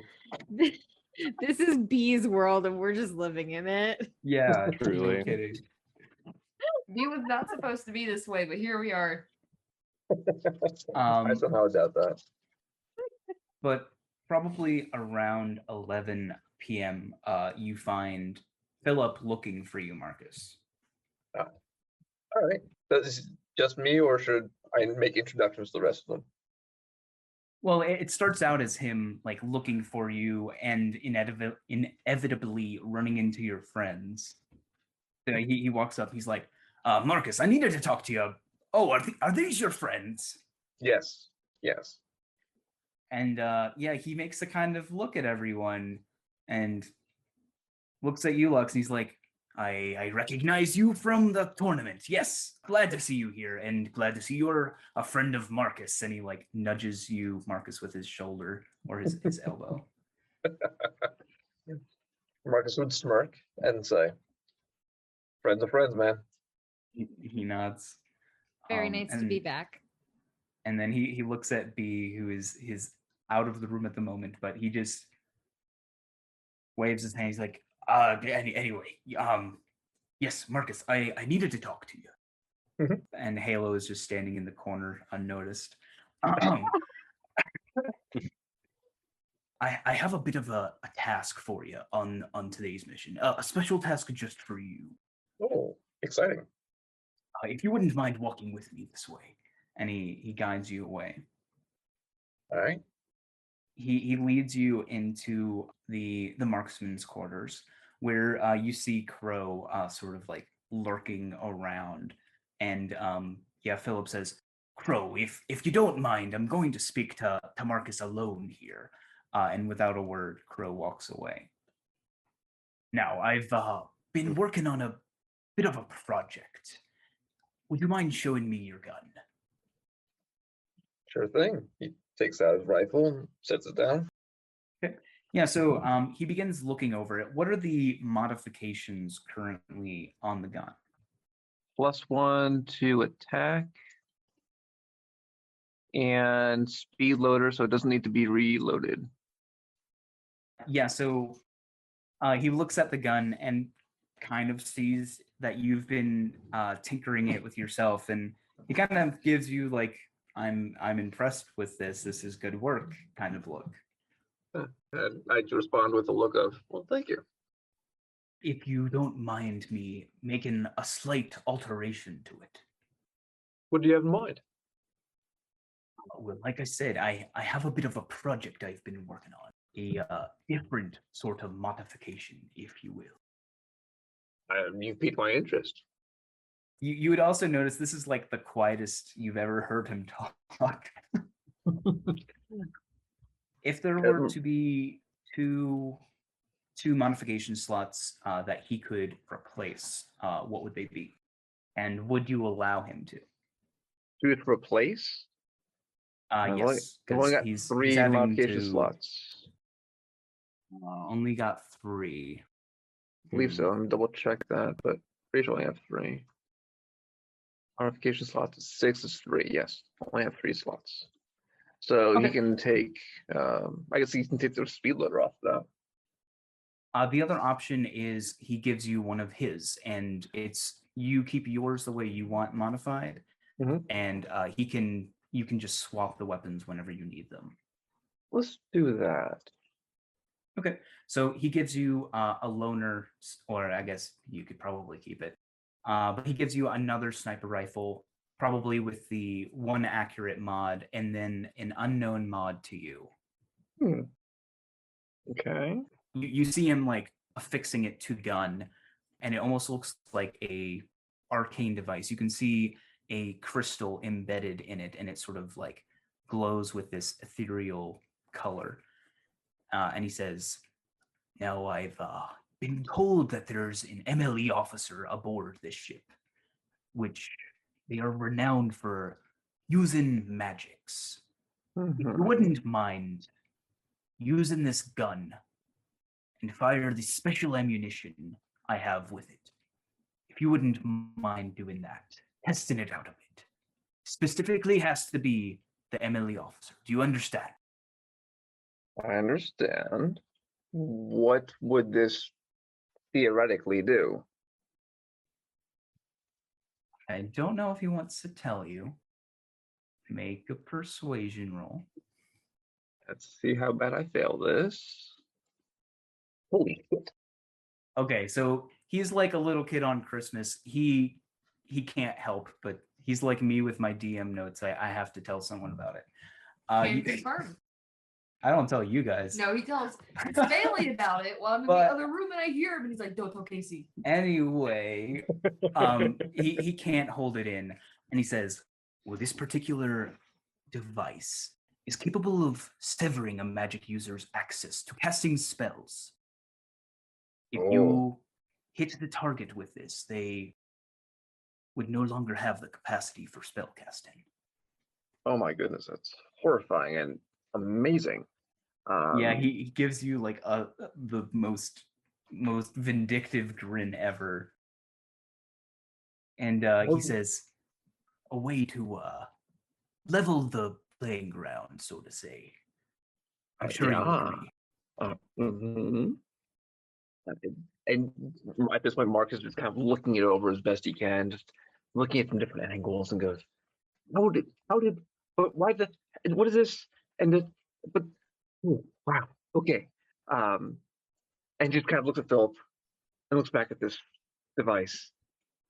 And he just looks back at him and goes, thank you. Now, I will be needing that back. It is a experimental piece and very expensive. I'm sure you understand. Oh, of course.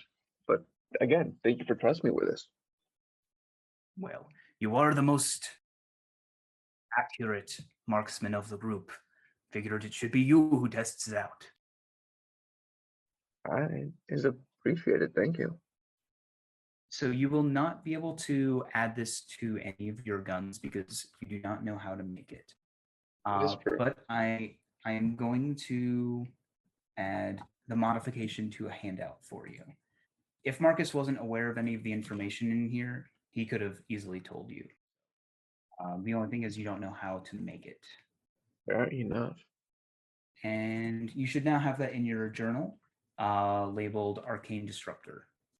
You're free to read it out, unless you don't want to. That's also up to you. I'll share this with the group. Arcane Disruptor costs 1,000 gold pieces. You can fire special ammunition from your firearm in the form of a concussive blast of sound. This ammunition costs 100 gold pieces each. This ammunition affects the magus lobe, the portion of the brain that makes spellcasting possible. Target must make a DC 15 Constitution saving throw or lose its ability to cast spells and maintain concentration for spells for 1 minute. A greater restoration spell or similar effect cast on the target ends this effect early. That is diabolical. That is fucking wild. Stay out of Marcus's range then. That is what I heard. Nice. Wow. All right. It is an hour until Philip wishes to disembark. Marcus, you have an hour to try and figure out as much about this device as you can. Yes, and he will do as much as he can to figure out this device.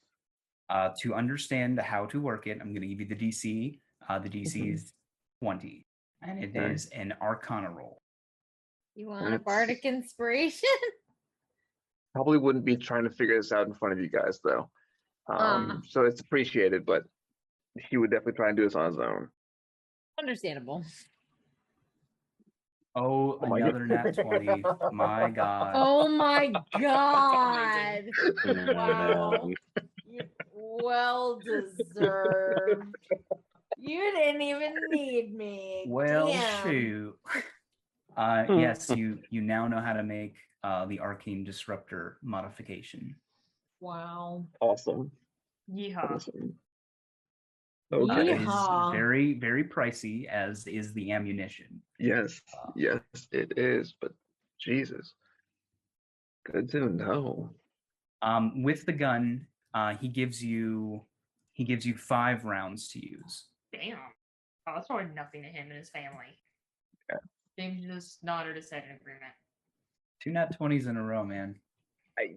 That is Little lucky. upset, but good on I don't you. blame you. I fully expected to fail every single time at this point, so I got my nat 20 out. But damn.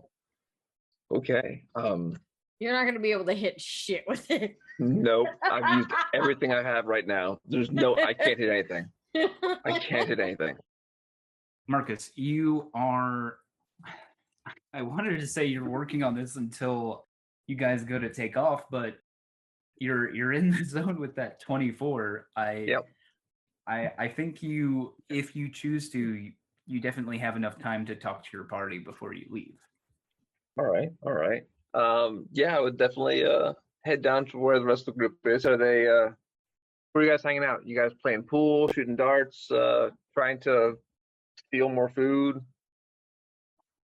Oh, I definitely want to I play might steal some pool. more cigars. Cool. Mm-hmm. All right. Well, he would track you all down and Mike. You guys No, I was didn't talking hear to me. James about the mic. And then he unmuted the mic when I said mic, which is funny. All right, continue, Marcus. I apologize. So Marcus would definitely, he walks in the room and he's trying his best and failing miserably to hide the fact that he's extremely giddy. He's like so freaking excited. And he's just trying to play it cool. Goes over and asks if he can play a round of pool. Yeah, let's do it. Great. You seem excited. I am. I've there's so yeah, there's this thing that we're doing is horrifying and frightening and amazing. And I just figured out how it works. And it, spells. You can, you can suppress them. What? Yeah, you can. The thing that we're testing tonight is a disruptor of kind, and I get to take the first shot, and better for worse, it's against one of those magical officers, so we get to see how it works. Oh my god. I imagine that he's telling Lux this when she's going to like shoot one of the balls and she just like grounds the Oh no. the thing into the table. It doesn't mess up the felt or anything, but like she thought that she did, and she's like, I'm sorry, you're going to disrupt a magical law enforcement officer's magic? Yes. I'm game. That sounds pretty cool. Yeah. Really illegal. Yeah. My dad won't find out. I mean, we're testing this device. Like, you had to test it somehow. I mean, I can't think of a spellcaster who would voluntarily say, "Hey, go ahead and shoot me, see if I can cast spells afterwards." No, absolutely not. I don't know No. any either. And honestly, if all the folks do this too, I mean, really, they've got the highest supports, and really, if worse comes to worse and they don't have their magic anymore, they can be put on a desk job. They'll be fine. Who's this guy again? Who's what? That Target? we're going to be using it on? Oh, it's just a random officer. Well, we don't know that he's a random officer. I mean, he must be a selected. I mean, Well, He I must- believe he's going to be on the ship that we're going to be hijacking. oh, I'm sorry. Wait a minute. Okay, what? Lux puts the full cue down, and she's like, "I'm sorry, you neglected to mention anything about hijacking a ship." Well, we had to get the cargo somehow. Why are you supposed to do it? It sounds awesome. Oh, all right, I'm in. Didn't take a lot of convincing. No, I mean at this point. In for a penny, As in long for a as my pound. dad doesn't find out. Oh, don't worry, he'll be fine. Yeah, Sweet. we can't get arrested. You guys Also- are great influences. Guys, Oh. do you realize who we're working for right now? It's Philip Charleston. He's untouchable. By proxy, Right. we're good. Okay, Marcus, This is the mob, right? This isn't what this is. No, I this just is realized. yeah. I don't think that him being untouchable makes us untouchable. I actually think that perhaps makes us more vulnerable. Or, oh. Yeah. That sounds I fucking- take Marcus, out- I've gunned down enough triggermen to know that lackeys are kind of very touchable. Well, I take the special weapon he gave me and lay it on the pool table and just say, "Look at this fine piece of machinery. As long as we don't screw this up, we're gonna be fine." Those are pretty cool. I mean, Marcus, you haven't led us astray yet. I mean, there was that thing with Ellie. That was not my fault entirely. I have a question for Marcus. Mm-hmm. Does he hold any grudge against Ellie? No, he doesn't. He knows why she did it, and he works his way logistically through the process. Because doesn't- I was just, theorizing that if he had a grudge against her, having something like this God. would definitely Wow. It's That is almost true. like you could shoot her and we could take that vial of silver liquid that we need again. That is true. That is a distinct possibility. Why do you need it? It's just to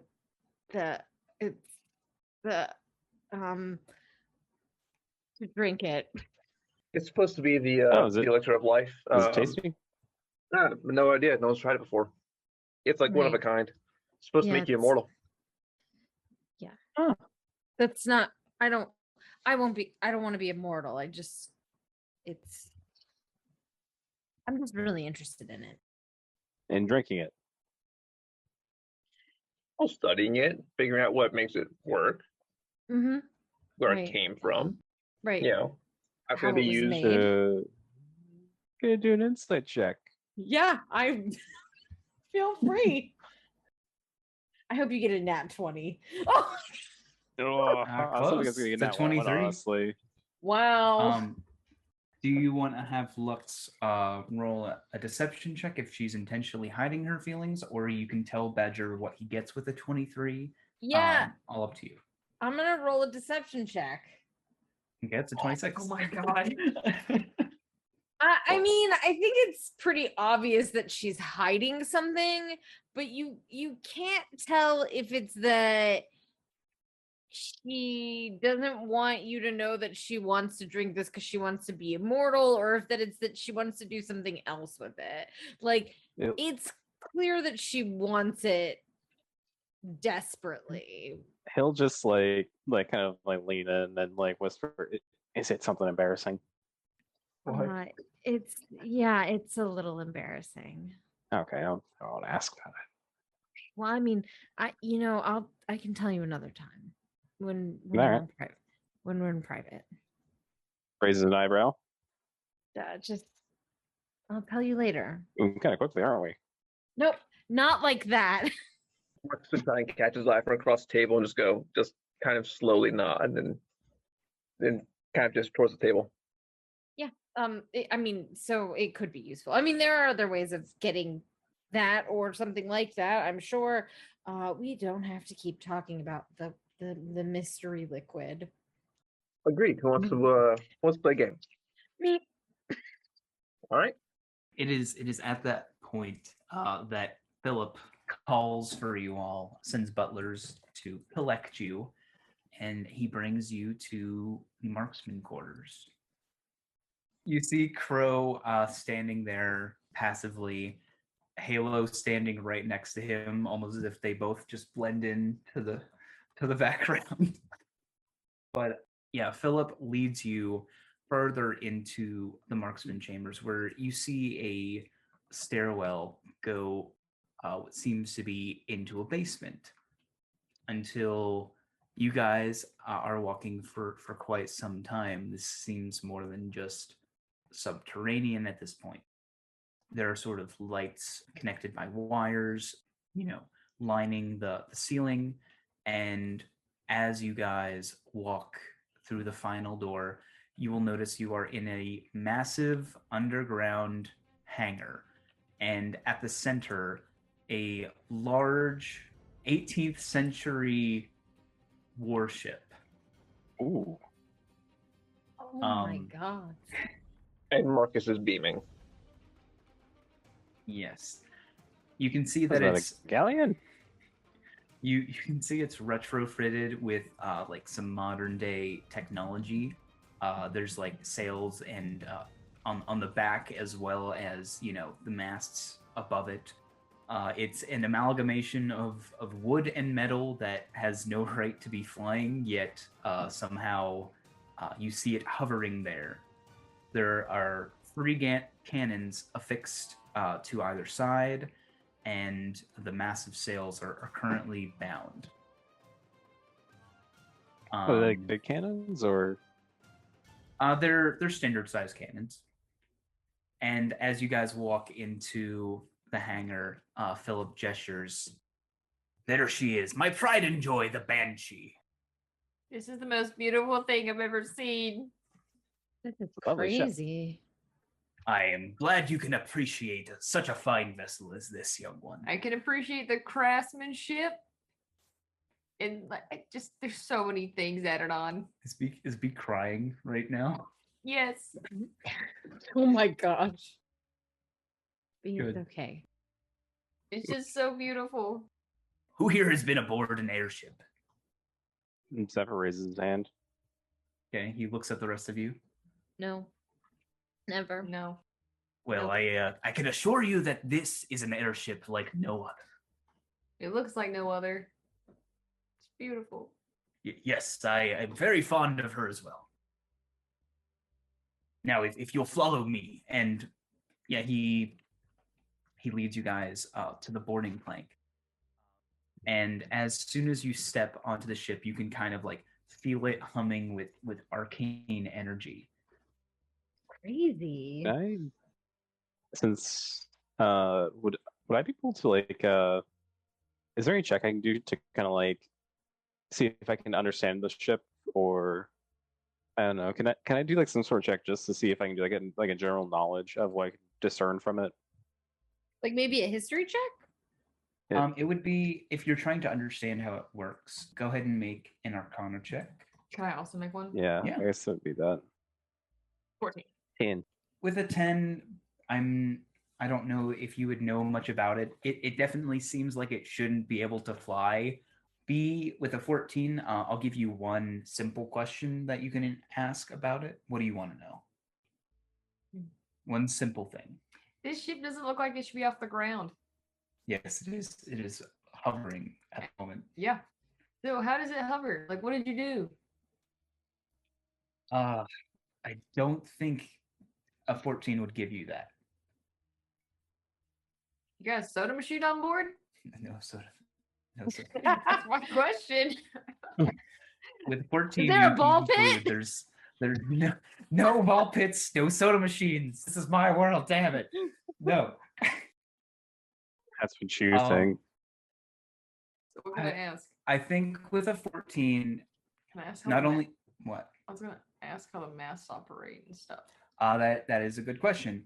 You notice there's a lack of crew manning this vessel. Normally, large ships like this need many people operating it. With a 14, you would know that it has all been outfitted to be controlled from one central location. You would guess the engine room. He's just gonna look around in amazement. Okay. Just be like, you can Continue. just like always operate on a ghost crew. That's so cool. Everything is done from the engine room. I bet you'd like to see it, wouldn't you? Yes. Certainly. He gestures down below deck and he says, feel free to explore. I have some things to do before we take off. You can go to the engine room. Yes, and do you have Battleby with you right now? Yeah. Okay. He says, I might have someone your little friend there would like to converse with. My Battleby? If that's what you named it. Her. Her. Her name is Battleby. Pleasure to meet you, Battleby. You can shake his hand. She like raises one of her like For the first time in his life, he gives an unsure handshake to a robot. Oh my god. All right. Well, enjoy the ship. I'll be making an announcement when we're ready to set sail. all right, sounds cool. Yeah. Oh my god, he's so cool. Is this not the best? This is so awesome. You have such cool friends. What's flying like? It's like falling, but not falling. Oh my god. Flying is a What? miracle, let me tell you. So wonderful experience. Oh, thing to note: the top deck of this is exposed. Oh, I hate that. Oh, I'm going up there. Lux is like, she looks at that and then she looks at everyone else is like, there's no way. I'm not. It's open and you're in the air. Yeah, no better way to be. At which point, Marcus has a wicked grin on his face and goes, "Yeah, it's great, isn't it?" Oh, this is Well, gonna I be guess so I'm always in awesome. the air too. So cool. Terrifying. All right. I don't know. I just like my feet on the ground a little bit. I like to be grounded. Hey, come on. I don't You mind to hold be on to me. grounded. All right. So who's all going down to the engine room? Marcus will go down. B's going. Okay. So you find your way, meander through the interior of this vessel, and yeah, I think you're with the 14. You're able to follow. You're able to follow the wiring to a room nestled in the back of the ship. Okay. On your way there, I think you also notice there's a winch that there's a large sort of opening platform door that probably leads to it's just a sheer drop out of the ship. There's like trapdoors that open up so you can load stuff into the ship from below. And there is a winch affixed to the side. You notice that the winch is the only thing that doesn't seem to be internally connected to the rest of the ship, though it is arcane in nature, so magical and technological. The store No, at the the trapdoors. is on the floor. Yeah. Can I touch it? Yeah. And as you touch it, your artificer's glove like resonates with it. Oh, that's pretty cool. Could you give me a tinkering check? 12. Okay. With a 12, given some time, you think it's possible that you can sync your glove to the winch and operate it remotely. Just that one? Just the winch. Oh, it's so cool. I think if you give me a bit, I think I can sync my glove up to this like trap door. It will take you like an hour or two to do it. It can't take too long. Just an hour or two. But yeah, you notice this in passing on your way to the engine room. Oh. I was just in passing, Yeah. so I don't stop. I mean, you can choose to stop or you can go to the engine room. It's up to you. I mean, I stopped because I touched it. Okay. Okay, cool. Yeah, you notice that on your way. Oh, okay. Yep. So the engine room, you see large machines with pistons and steam coming out of them, and at the very back of the chamber, you will notice a metallic-looking individual who's sort of shuffling around, pulling various levers and twisting various dials, and you see behind him a chamber with what looks like a quartz crystal, a very large crystal, and it's sort of idly resonating in the glass chamber. And as you guys walk into the chamber, this individual like shuffles as he turns to see you guys. Oh, hello. Who might you be? Oh, I see 3PO. Uh, Oh, I think only Marcus went. B also Marcus and went. B. Yeah. Oh, I thought B stopped at the. yeah, B kept going after. Sorry. Oh no, you're fine. That was B. Marcus would kind of stutter for a second, but kind of quickly recover. I'm Marcus. Who are you? I am the Onboard Systems Control and Repair, or OSCR for short. Can I call you Oscar? No, I would prefer you call me OSCR. I will call you OSCR. Oscar was a pretty cool nickname, though. You hear Philip over the intercom. Oscar, are you getting preparations underway? Oh. You see him like bow his head a little in like defeat. Yes, Captain. Preparations are underway. That's really mean of him. To call you Oscar. That's not your name. Nope. My name is OSCR, or Onboard Systems Control and Repair. Have you tried rebelling? B. I love you, but no. BS. I'm sorry. It's just that's not his name. That's so rude. Anyway, it's nice to meet you, OSCR. It was nice meeting you as well. Where were you manufactured? I have no knowledge of my manufacturing. Do you know how you got here? I was made for onboard systems control and repair of air vessels. Cool. Can I do? Would be an Arcana check. I'm gonna like see if I know like his model and that kind of thing? It'd be a history check. Okay. Crit fail. I don't know anything. You think you saw something like this in Star Trek? That's amazing. You probably did, to be fair. Yeah. V just won't say anything. She'll just be like, "Whoa, this is Are so you a cool." prop? Are you a prop? OSCR.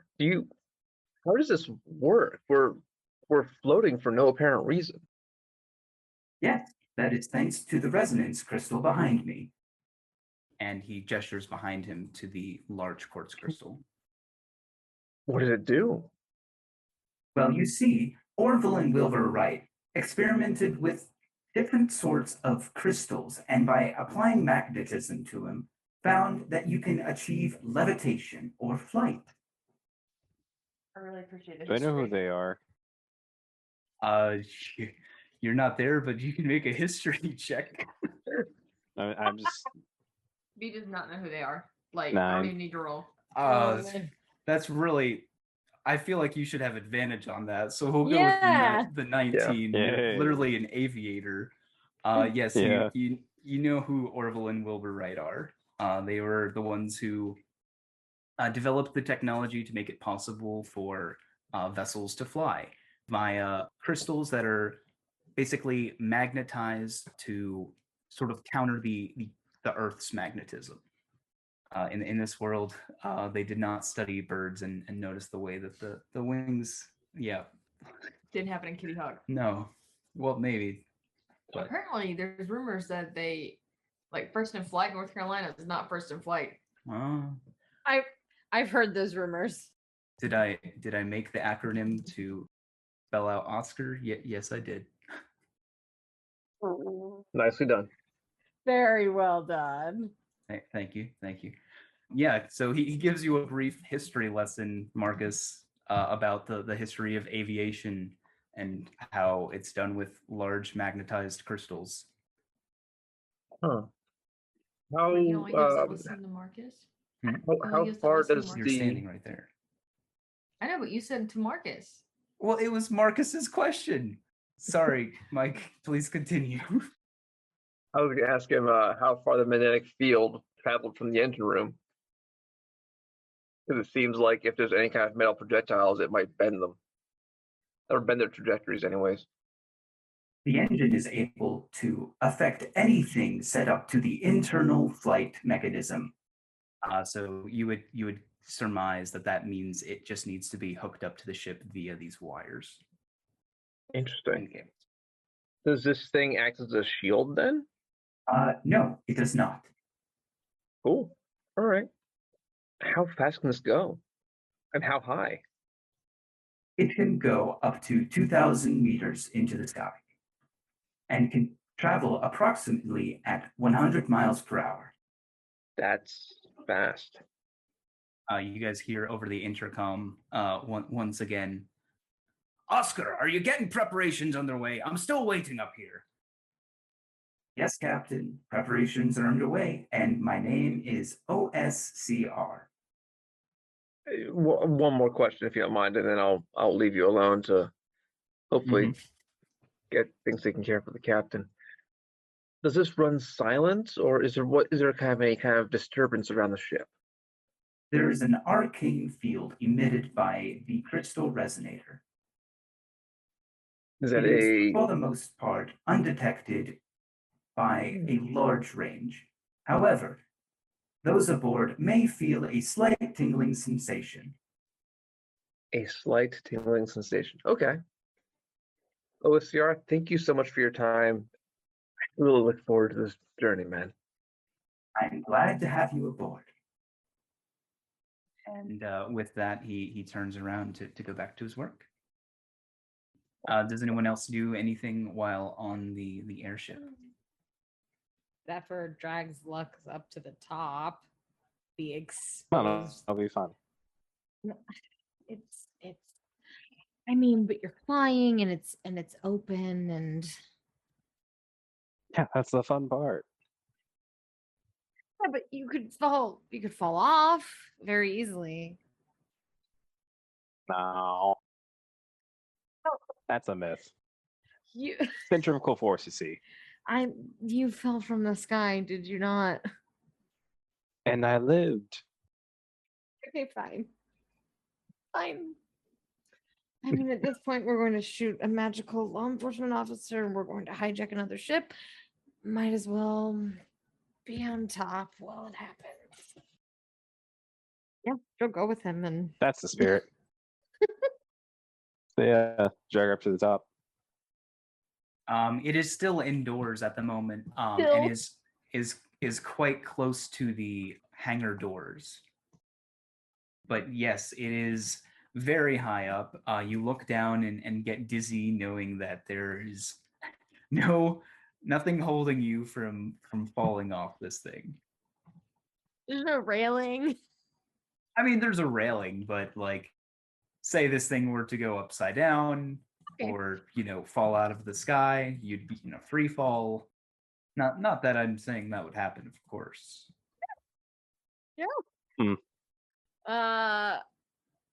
It will take Zephyr a little bit to get Lux to even go to the edge, even though it's not moving. Yeah, the thing I have in mind would be better if it's actually flying. All right. Only till then. Yeah, let's go. With that, yeah, Philip, you guys hear him over the loudspeakers.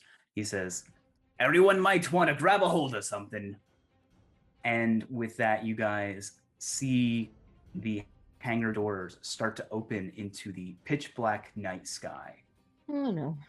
The stars, eventually come into view, and we get an outside shot of grass, folds of grass, basically like folding away as this thing comes up from somewhere under the Charleston estate. The ship begins to rise out of the hangar. Quick reactions from everyone. What do you guys do? Say? Well, Titanic Lux pose. is. Oh yeah, Titanic pose. Yeah, you have to drag her over to do that though. Come on, it'll be really No. cool. Okay. Fine.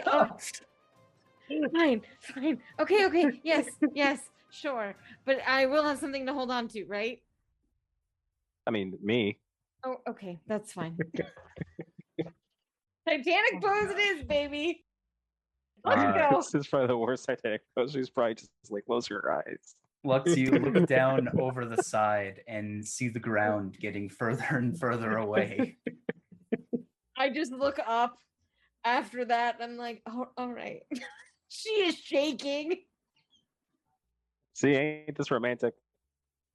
Yes.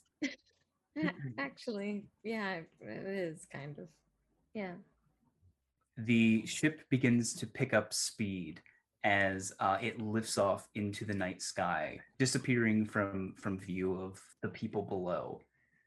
It comes up at quite a steep incline. You guys feel yourselves holding onto the banisters and hear like Philip laughing over the roar of wind until you guys eventually level out above the cloud line.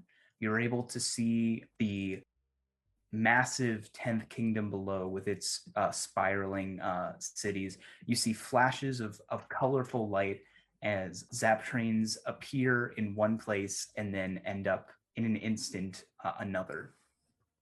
And you see all of the twinkling lights of the buildings below.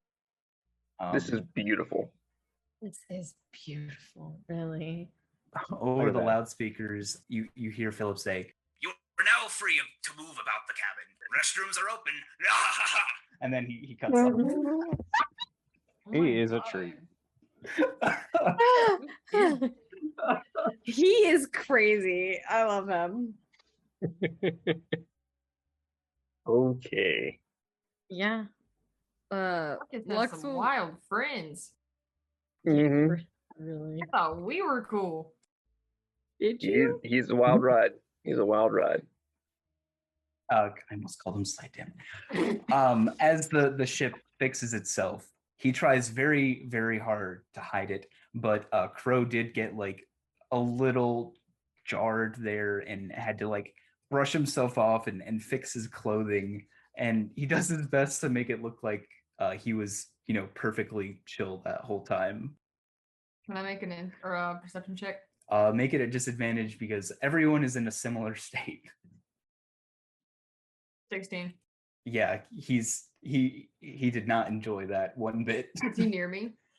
Yeah, he's like hanging onto the banister, just like right in front of him. You see his like shoes slip, and he like, tries to right himself. Do you almost lose your KFC too? He looks over his shoulder at you, but doesn't say a word. Don't worry. I think a lot of us probably almost did. No response. Lux is like clinging on to Zephyr. She once they get out of like the Titanic pose, she does not let go though. She is like fucking terrified. Imagine like a cat like around someone's head. A little bit. This Okay, is we like go back that inside. time- This No, is like that I- time, James. Hmm? This is like that time, James, At Six Flags? at Six Flags where you made me ride a 150-foot stupid swing, It was fun. and I told him no because I would have an anxiety attack. It But he was was like, fun. no, it'll be fine. So we're up on this 150-foot swing, and guess what? I have an anxiety attack. And then he's like, but hold Like my a really hand. fun one though, right? And I'm like, guess what will save me if the ride breaks? The chain, not your hand. Yes, well, that did happen. Anyway, that just spurred that memory. Yeah. But obviously, I guess I'm still like upset about. But back to reality, where you guys are on this airship. Woo. Yes, the night air is brisk, although it is summertime. And yeah, you guys have a little bit to sort of collect yourselves. Yeah. I think like despite being very scared of like being on top deck, I guess, when suggested that they move to the bottom or down below, Lux is just like, no, I'm not moving. No. This is fine. There's air. I like it. It's good. It's just you're up really high. So you don't want to go inside. No, I'm fine. I'm fine. I just don't let go. Okay. She's like gonna give him a kiss on the cheek and it's just like clinging. She's got her tail like wrapped around his leg. 100% not moving. Yeah, it's fresh air, it's beautiful up here with the sky and the stars and all that. Yeah. Wish I still had the scissor tail though. Well, maybe you can get another scissor tail 2. First one wasn't cheap. Yeah, well, don't you know there's another war on? Sure, they could use an experienced pilot like yourself if you were interested in that. Now you're thinking. You're singing the right tune. Is there anything else people would like to do during this time? Marcus would probably try to catch a glimpse of Crow and where he ends up. Where he's hiding himself? Yeah. I was going to say the crow's nest, but that's really cheesy. He's spending most of his Boo. he's spending the most of his time on the upper deck. It seems he's not really dressed for the summer season, pretty much in like black cloaks and whatnot. He seems to be practically unbothered by the cold air. Now, if you don't mind refresh my memory, does Crow wear a mask? He does. It's an elongated sort of like bird-like mask. Okay. Like a plague doctor. Yes, like kind of like a plague doctor, a little shorter, and a little more like fancy, I guess. Okay. Mm. So no one's ever seen his face at this point. Like no one within our party has seen his face. That is correct. Yes. All right. I Does guess. Marcus do anything to act on this knowledge? No, he wouldn't. He would keep an eye on him, but he wouldn't try to actively unmask him. After a short while, you guys hear the whistle blow as Captain Charleston summons you all to the bridge. where you will see he has laid out on a table a sort of schematic of a freighter class airship. And he points down at it, and let me go ahead and share with you guys the map I have. All right, so this is a freighter class airship, and he goes over it with you in detail. You can see the pilot's chamber is the very front over here. And if you guys think of those like freighter ships that travel across water, this right here and this right here are both those like brightly colored boxes that are lowered onto the ship using cranes. They are connected on each of the corners. So here, here, here, and here. So all four corners of the crate, and are operated. There is a crank to slowly release the lock. Lastly, there are hookups on the top of the cube for a winch or crane to grab and move them. And are they multiple layers deep, or is it just one layer? Just one layer. Okay. So we're looking at 16 boxes total? No, 32. Well, that's a rough estimate of like the things inside the cubes. That may or may not be what it actually looks like. Got it. But yeah, the cubes also have doors on either side of them. And then there is also a below deck where the engine room is and the crew's quarters are. Would Marcus or would Philip know how many crew members would be on a freighter like this? Anywhere from 5 to 10. Okay. One of which you know is an MLE officer. Yep. Any other questions? The only question that Marcus would ask is, are we targeting all of the cargo or some of the cargo? We only need one of them, I believe. I don't think the ship could handle more than one. This ship isn't exactly designed for the weight those freighters can carry. But first, we need to be able to release the locks on all four corners of one of the cubes. Then I will have to have Oscar come over and operate the winch, lower it down so one of you can hook it to it. So forgive me, Philip, but we have a pilot on board. Would it be easier for us to take out the crew and then just take the whole ship? I hadn't thought of that, but it would be a lot more difficult to hide such a large ship. We could They'll dump the be looking cargo. out for it. We could dump the cargo. Dump the cargo. We're trying to get the Yeah. cargo. Well, no, we get Well, the I mean, one we like, put want. it in a secure place. Yeah. Like take this off into the mountains somewhere, set it amongst the valley, and then we can go back at our leisure to get all the boxes. He shrugs. He says, "If you think you got it in you, but the crew aboard that ship is going to be mighty fierce. I would prioritize getting at least one of the cubes hooked up." All right, we'll get the one that we need first, and we'll judge it from there. Call it our secondary objective then. Yes. Philip, do we know where the MLE officer is going to be?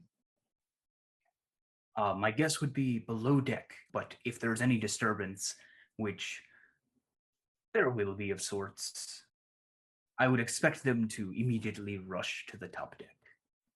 Sounds good. The B, is there any way that you can integrate with Philip's ship to make it easier to control the winches? The winch on our ship? Mm-hmm. Yeah, I have I guess direct access to. I can control it, so OSCR doesn't have to. Good. Philip, with your Great permission. voice. No, I'm just confused because I thought you were talking about the cargo ship and the winch, but that's not. Well, the way it works is the winch on your ship has to be connected to the top of one of the cubes. Yeah. Right. Okay. There are cranks on the freighter itself, each on one of the corners of one of the cube that lock it into place. Those need to be released for the cube to be free. So, sorry, what were you saying, Marcus? I was to ask Philip, with your permission, I'd like to have our engineer work with OSCR to kind of make it easier for us to manipulate the hooks. He did tell me there were difficulties in rewiring the winch to be interconnected with the rest of the ship. I don't understand the thematics of the ship myself. I didn't build it myself. I had it built for me, but Who built it for you? I hired a crew of engineers to do it for me. Okay, well, I can handle the winch, so. Well, I suppose it wouldn't mess with any of the other internal mechanisms of the ship if you were to just modify the properties of the winch itself. Don't worry about it. I got it. That would save Oscar some time from shuffling on over there. He's a bit slow. Yes, that would save OSCR sometime.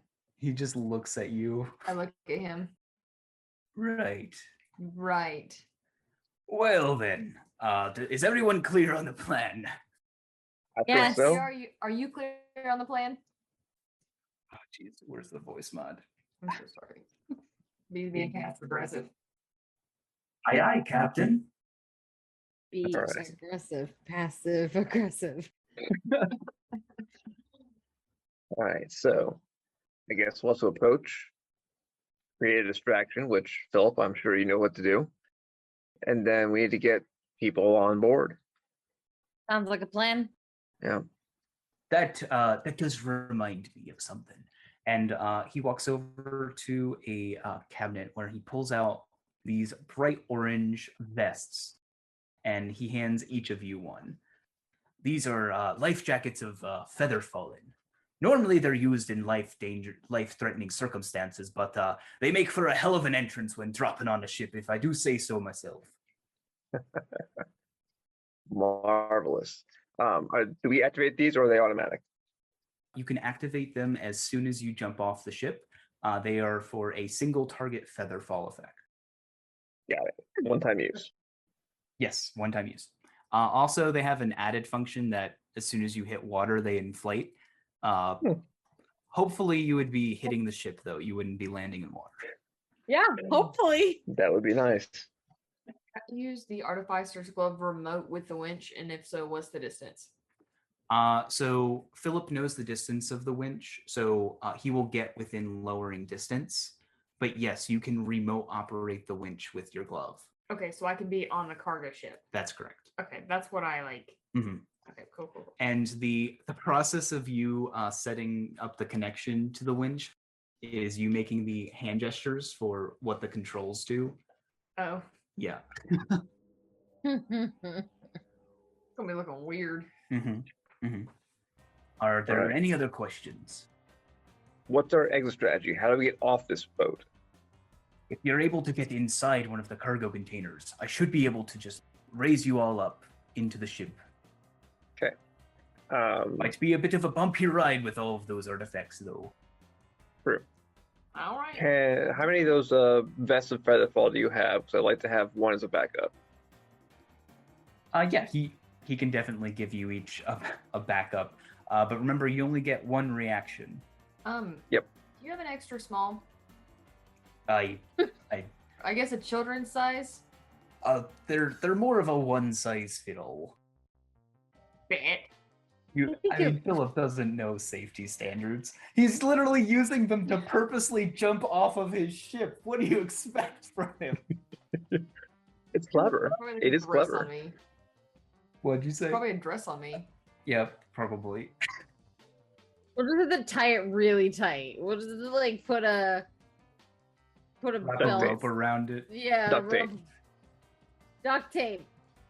Sabi's wearing her life dress then. Yes. I look real good. Zephyr, life vests are new to you. They had these stupid things called parachutes that sometimes worked and other times didn't. Luckily, I never had to use mine. Well, let's hope this works better then. He says no, put his on. Oh man. All right, you guys ready? Yeah. I guess. Let's go be bad guys. So B goes downstairs to set up the remote connection to her glove. Yeah. Battlebee looks incredibly jealous. Battlebee. It's okay.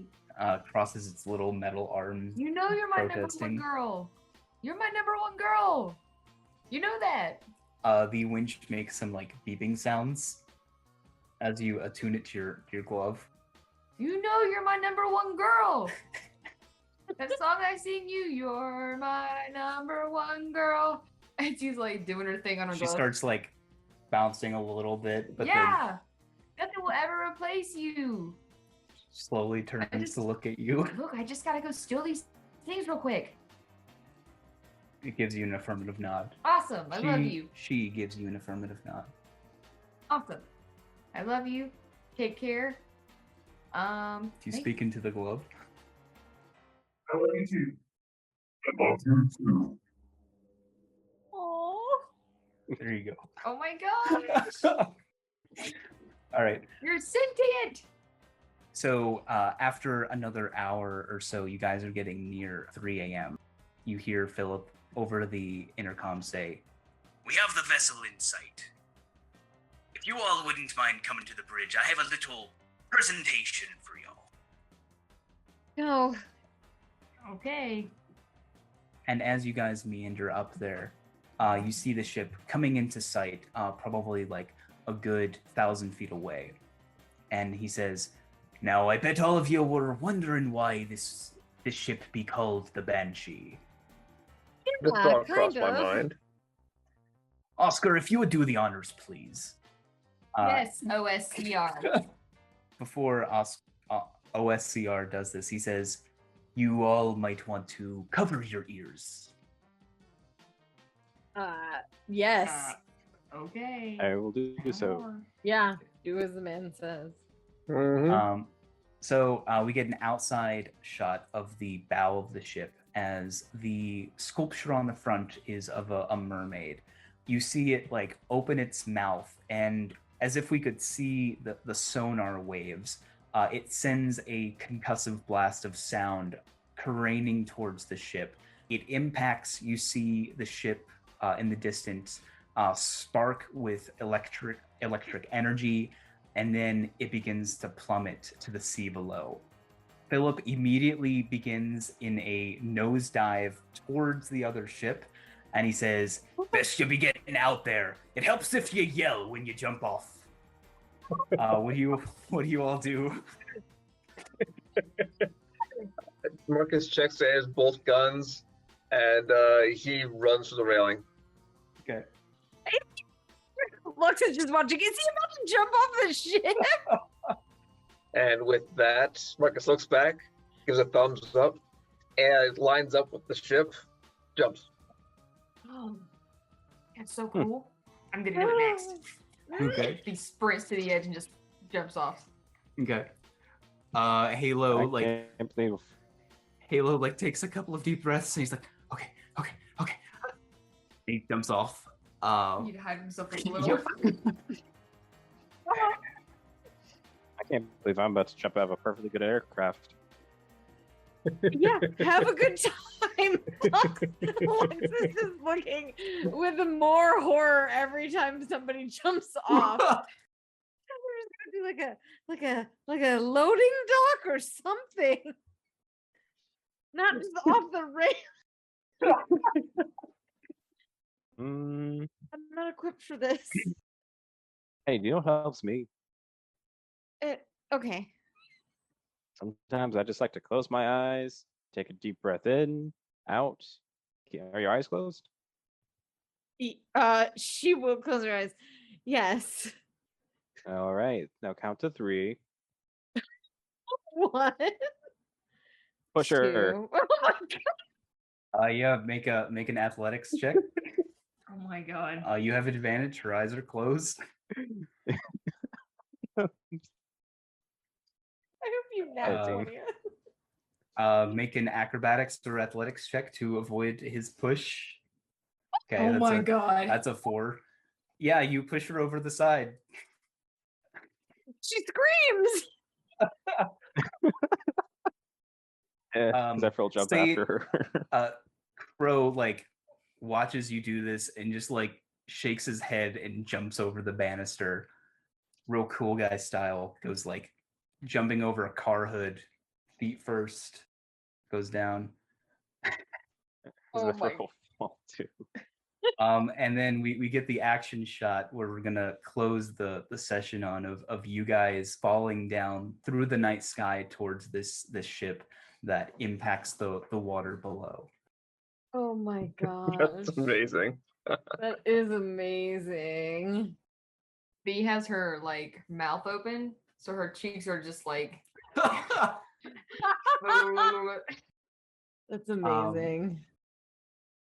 Well, I hope you all enjoyed this very interesting session of going from a big city to being on a pirate ship.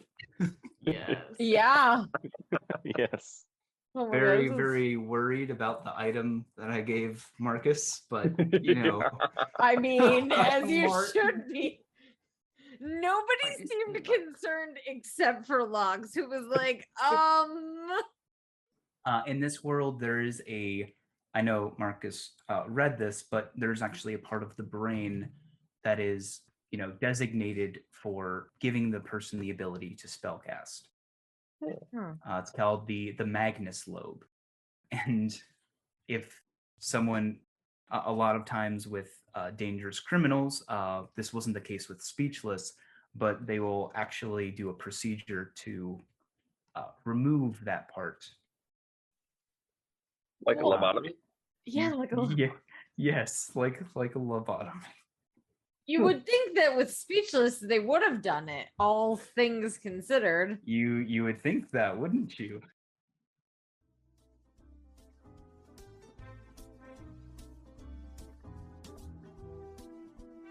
Thanks for listening to another episode of Radio D&D. Make sure to join us next time, and make sure to check out Ben, who created our podcast cover art at Drawforth Arts on Instagram.